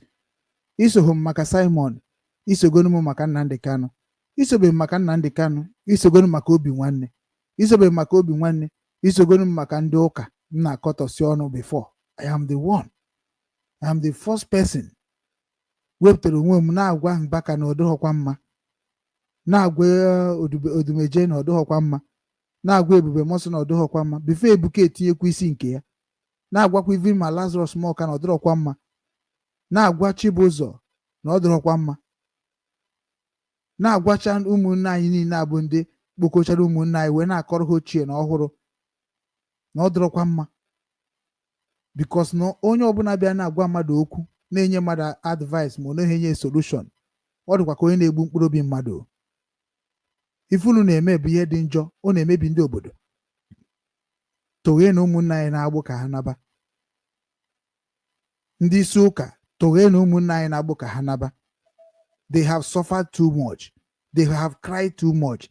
They have died helplessly too much. They have died in a horror way too much. Keyenu ụmụnna na-agbụ ka ha naba. A lot of una member they die by police, they die by criminal, they die by themselves. Onwere ihe unu na-ekwu na azọfa. Even unu ka Odumeje nwere mgbe onye na-akpọ ada Jizọs nwere problem with Odumeje with ihe na-agwacha okwu ma sị Odumeje si na ya nwụọ anọ nwụrụ anwụ. Ya bụ ndị unu na-ejere ife ndị enweghị mgbaghara mana ha mee nke hezi ka agbaghara ha. Ha mee ihe ọjọọ si na ọ bụ Chukwu na-eme no ha bịa na ọ bụ ndị Chukwu tere mmanụ na only God go punish them, no be us to punish them. Na lie ụtarị ya anyị ga na-apịa fa wee ose etie right now. Igbo youth ga rise now. To God, Igbo youth ndị na-support ndị ajọ mmadụ a is going to clash. And anyị ga na-enye message ya to the whole world. Because every leader of religion, we are going to label and sue them as a terrorist in Igbo land. And all their names, we have to submit it to all the embassies of the world. Tell them this is original terrorists we have in a religion uniform. And they need to be stopped. They are worse than Boko Haram. And we are going to give the example of what we are talking about. So it is very, very earlier. All of you, EJ report to this soon. We need to work with them. I send the messengers. They will go to all your offices. They will tell you people and they will drop proposal of men on ground. And if you are not going to support the men on ground and make the men on ground to be comfortable, we are going to close all the churches you are going in Igbo land by force. You go see them. And why it go be by force? Because na obu na ige jenwu no kwa ga kpog international criminal law. Then imagine that na ige mezika ine no sagog kewe kponyok. Because no onye obuna bụ onye si ya bụ ụka. Anyị ga-amanụ ka ị ya gụrụ anyị the constitution of ụka. Onye bụ interview anyị na bi unu one by one. Anyị ebidozie na constitution unu wee na-ene unu. Because onye obuna ma constitution of Nigeria. And not because the constitution of Nigeria there was a onya mereji wesi ke change hajo maka change onwe ndo ga wa ahia odikwana ka odo onwe ndi ga na-eri uru ya so no to accord na religion isi ka obodo dị mma ka ezi ndị ga na-eje ụlọ ụka kedu ndị ga na-services ụlọ ụka maka na obodo dị mma ya na-arụ ọrụ ka anyị si arụ ọrụ n'obodo Igbo 8 hours ihe nwere bụ 24 hours then ịrụ ọrụ 8 hours gị were 2 hours jee ozi iwe 2 hours jee ozi gị werezie dị ka ebe 2 hours wee were ahụ ụra iwere 2 hours wee rahụ ụra iwerekwa 2 hours wee kwadobekwa so ichekizie ya gị marazie mgbe ị ga-eji nwe efe wee jeje tukuru n'ụka 2 hours 3 hours a na-akọrọ gị akụkọ na-agaghị enye gị ego akụkọ na-agaghị enye gị ọrụ akụkọ na-agaghị enye gị connection oles na ọ bụ nke iji aka gị wee jụta n'ụlọ ụka ahụ onye gị na-atụkwesị ya nwanne m ọ na-akpakwanụ m mara ka m ga-esi nweta edo na onye ama bụ ije je n'ụlọ ụka part of it. So n'ebe n'obodo Igbo nwe time everything nwe time even ndị nke ndị ọcha na-eje ụka bụ na ha je ụka nwanne ha da akata ụka ha 2 hours maka ha mara ihe ha na-ekwu ebe ahụ ọ ha kwuo ha sị gị ngwa did you understand, did you enjoy my preaching? Every day ha kachara ụka to prove that na enwere ihe ha na ebe ahụ eme mana ndị baanyị ga-anọchi dị ka 5 hours 6 hours ebe a na-convince ndị mmadụ to believe in something that will not work for them. And those of you that na-ejekwe because na n'inwe nwere lucky wee nwe ebe na-arụ ọrụ iwe support baze datin ka ndị na-enwere ebe na-arụ ọrụ na-afụzi gị nwa nwere ebe na-arụ ọrụ ka ndị Chukwu gọziri agọzi ibeba gị yiri highest dress yiri dress that is expensive dress wee bata n'ebe ndị ka na-aya ayịyọ nọ ị na-eme expect na ọ bụ na ndị a gị na ha nọ n'ụka ahụ na-aya ayịyọ na ije gokwazi akwa ịma na ị ga-egote nwa akwa 20 naira jezegoro akwa 1000 naira ka iwe yiri wee bịazie n'iru ndị onye ka ị na-eyiri akwa onye ka ị na-emere ya bụ ọgọ onye ka ị na-emere ya bụ show ya bụ onye na-eribeghị before wee fụzie gị jos ebe i were ego wee goro akwa jos ka iyichi anụ ahụ gị were ego ihe ngeji wee na-enyere omume aka wee na-eyichi anụ ahụ gị then ịbịakwazie n'ụlọ ụka ahụ si na ọbụla ịbịara ime ka onye ọbụla wee mara Chukwu na-enye aka ka Chukwu si enye aka une ka ị na-enye n'ụlọ ụka ahụ ichinye pastọ nye hayes mana ichinye onye nọgo n'ụlọ ụka ga-ayọkwa gị si gị biko na ọ na-akpakwa ya chọrọ m 10 naira ị ga-ejichekwa eme ịma chọrọ ya emụrụ soro nchara na-ebu ndị ụka. A lot of things we are going to stop is many. Anyị ga-etinyecha ndị ga-anọcha n'ime ụlọụka na-eje ụlọụka na-egekwa ka unu si ege. Anọ ọnya ka ọ ga-aba na-ege na-ewezikwa gị na-eme program ụnọ na-afọ the reality, because we have to employ people that is going to be in that church so that unu na-emekwa ịnwa na-afụkwu unu na-eme na-ajụkwu na ajụjụ. Ị ga-anụsa ha ọgụ onye nọ n'ụlọ na-achụ ya achụ, nweghị ga-achụ achụ na aga-ajụkwa gị ajụjụ there. Ọ bụrụ our journalists, all of them are not there. Unu ga-eweriri journalists anyị, ọ bụrụ nke unu ga-abụ unu mechụra na-eme editing. No. Ihe ọbụla ị na-eme n'ụwa ị ga-eme ya according to government. So ụmụnne m ya gaziere onye ukwu gaziere onye nta. Amaka Onugbo ga-ekene m, ana m asị ya gaziere gị. Ojuga na awara ndị mbụ na ndị egede. Onye isi ụmụada Obinwannem ala Igbo niile deje. Anyị fụrụ gị. Thank you, sir. Right on. Thank you nwaanyị ọma. Daalụ. Ụmụ Igbo ndị ọma na-ege m ntị, unu afụgo ka o si wee dị. Anyị gara abịakwa na mgbe na mgbe na-abịa n'ezinye bụ ozi, mana anyị ka na-akwadobe ofisi anyị ka ọ dị ka o kwesịrị isi wee dị. Because anyị ga-enwe movement anyị ga-eji wee rụọ ọrụ na ọ bụrụzi every time anyị na-ekwu okwu. Action speak louder. But ọ na-adị mma ka ekwuo before o mee, maka ọ na-adị mma. Ndewonu ka ọ dịkwanụ ka anyị afụrụ ka chi fon.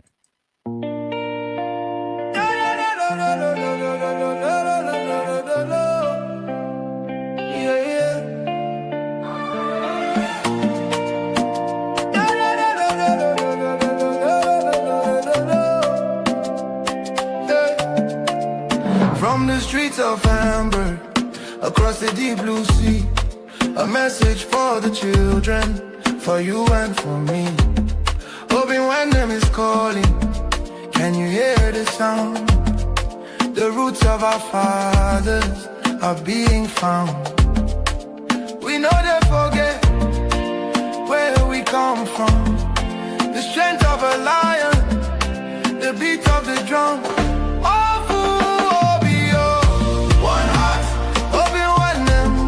Till we achieve restoring the culture, that's what we believe. From the Ordinala to the Asusu we speak, lifting the fallen, helping the weak. Obi-Wan worldwide, the movement is here. Umoibo global, raise your head high. Our Minala will never, ever die. It's more than a page, it's a spiritual home. No matter how far in this world you roam, we're bringing back the wisdom, the tradition, the grace, putting the smile back on the Igbo face.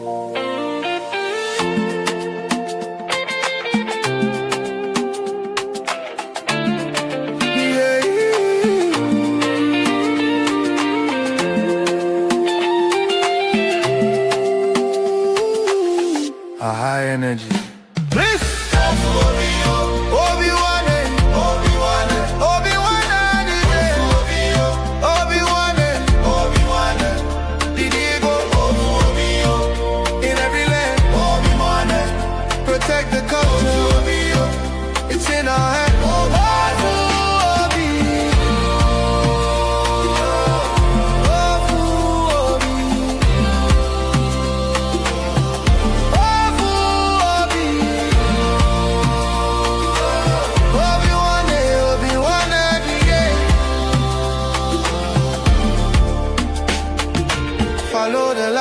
Follow the way, Obinwannem is leading the day.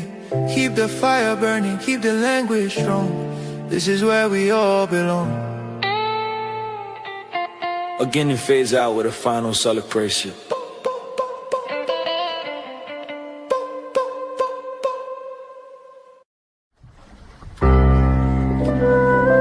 Obinwannem Global Radio, promoting the culture and traditions of Igbo nation.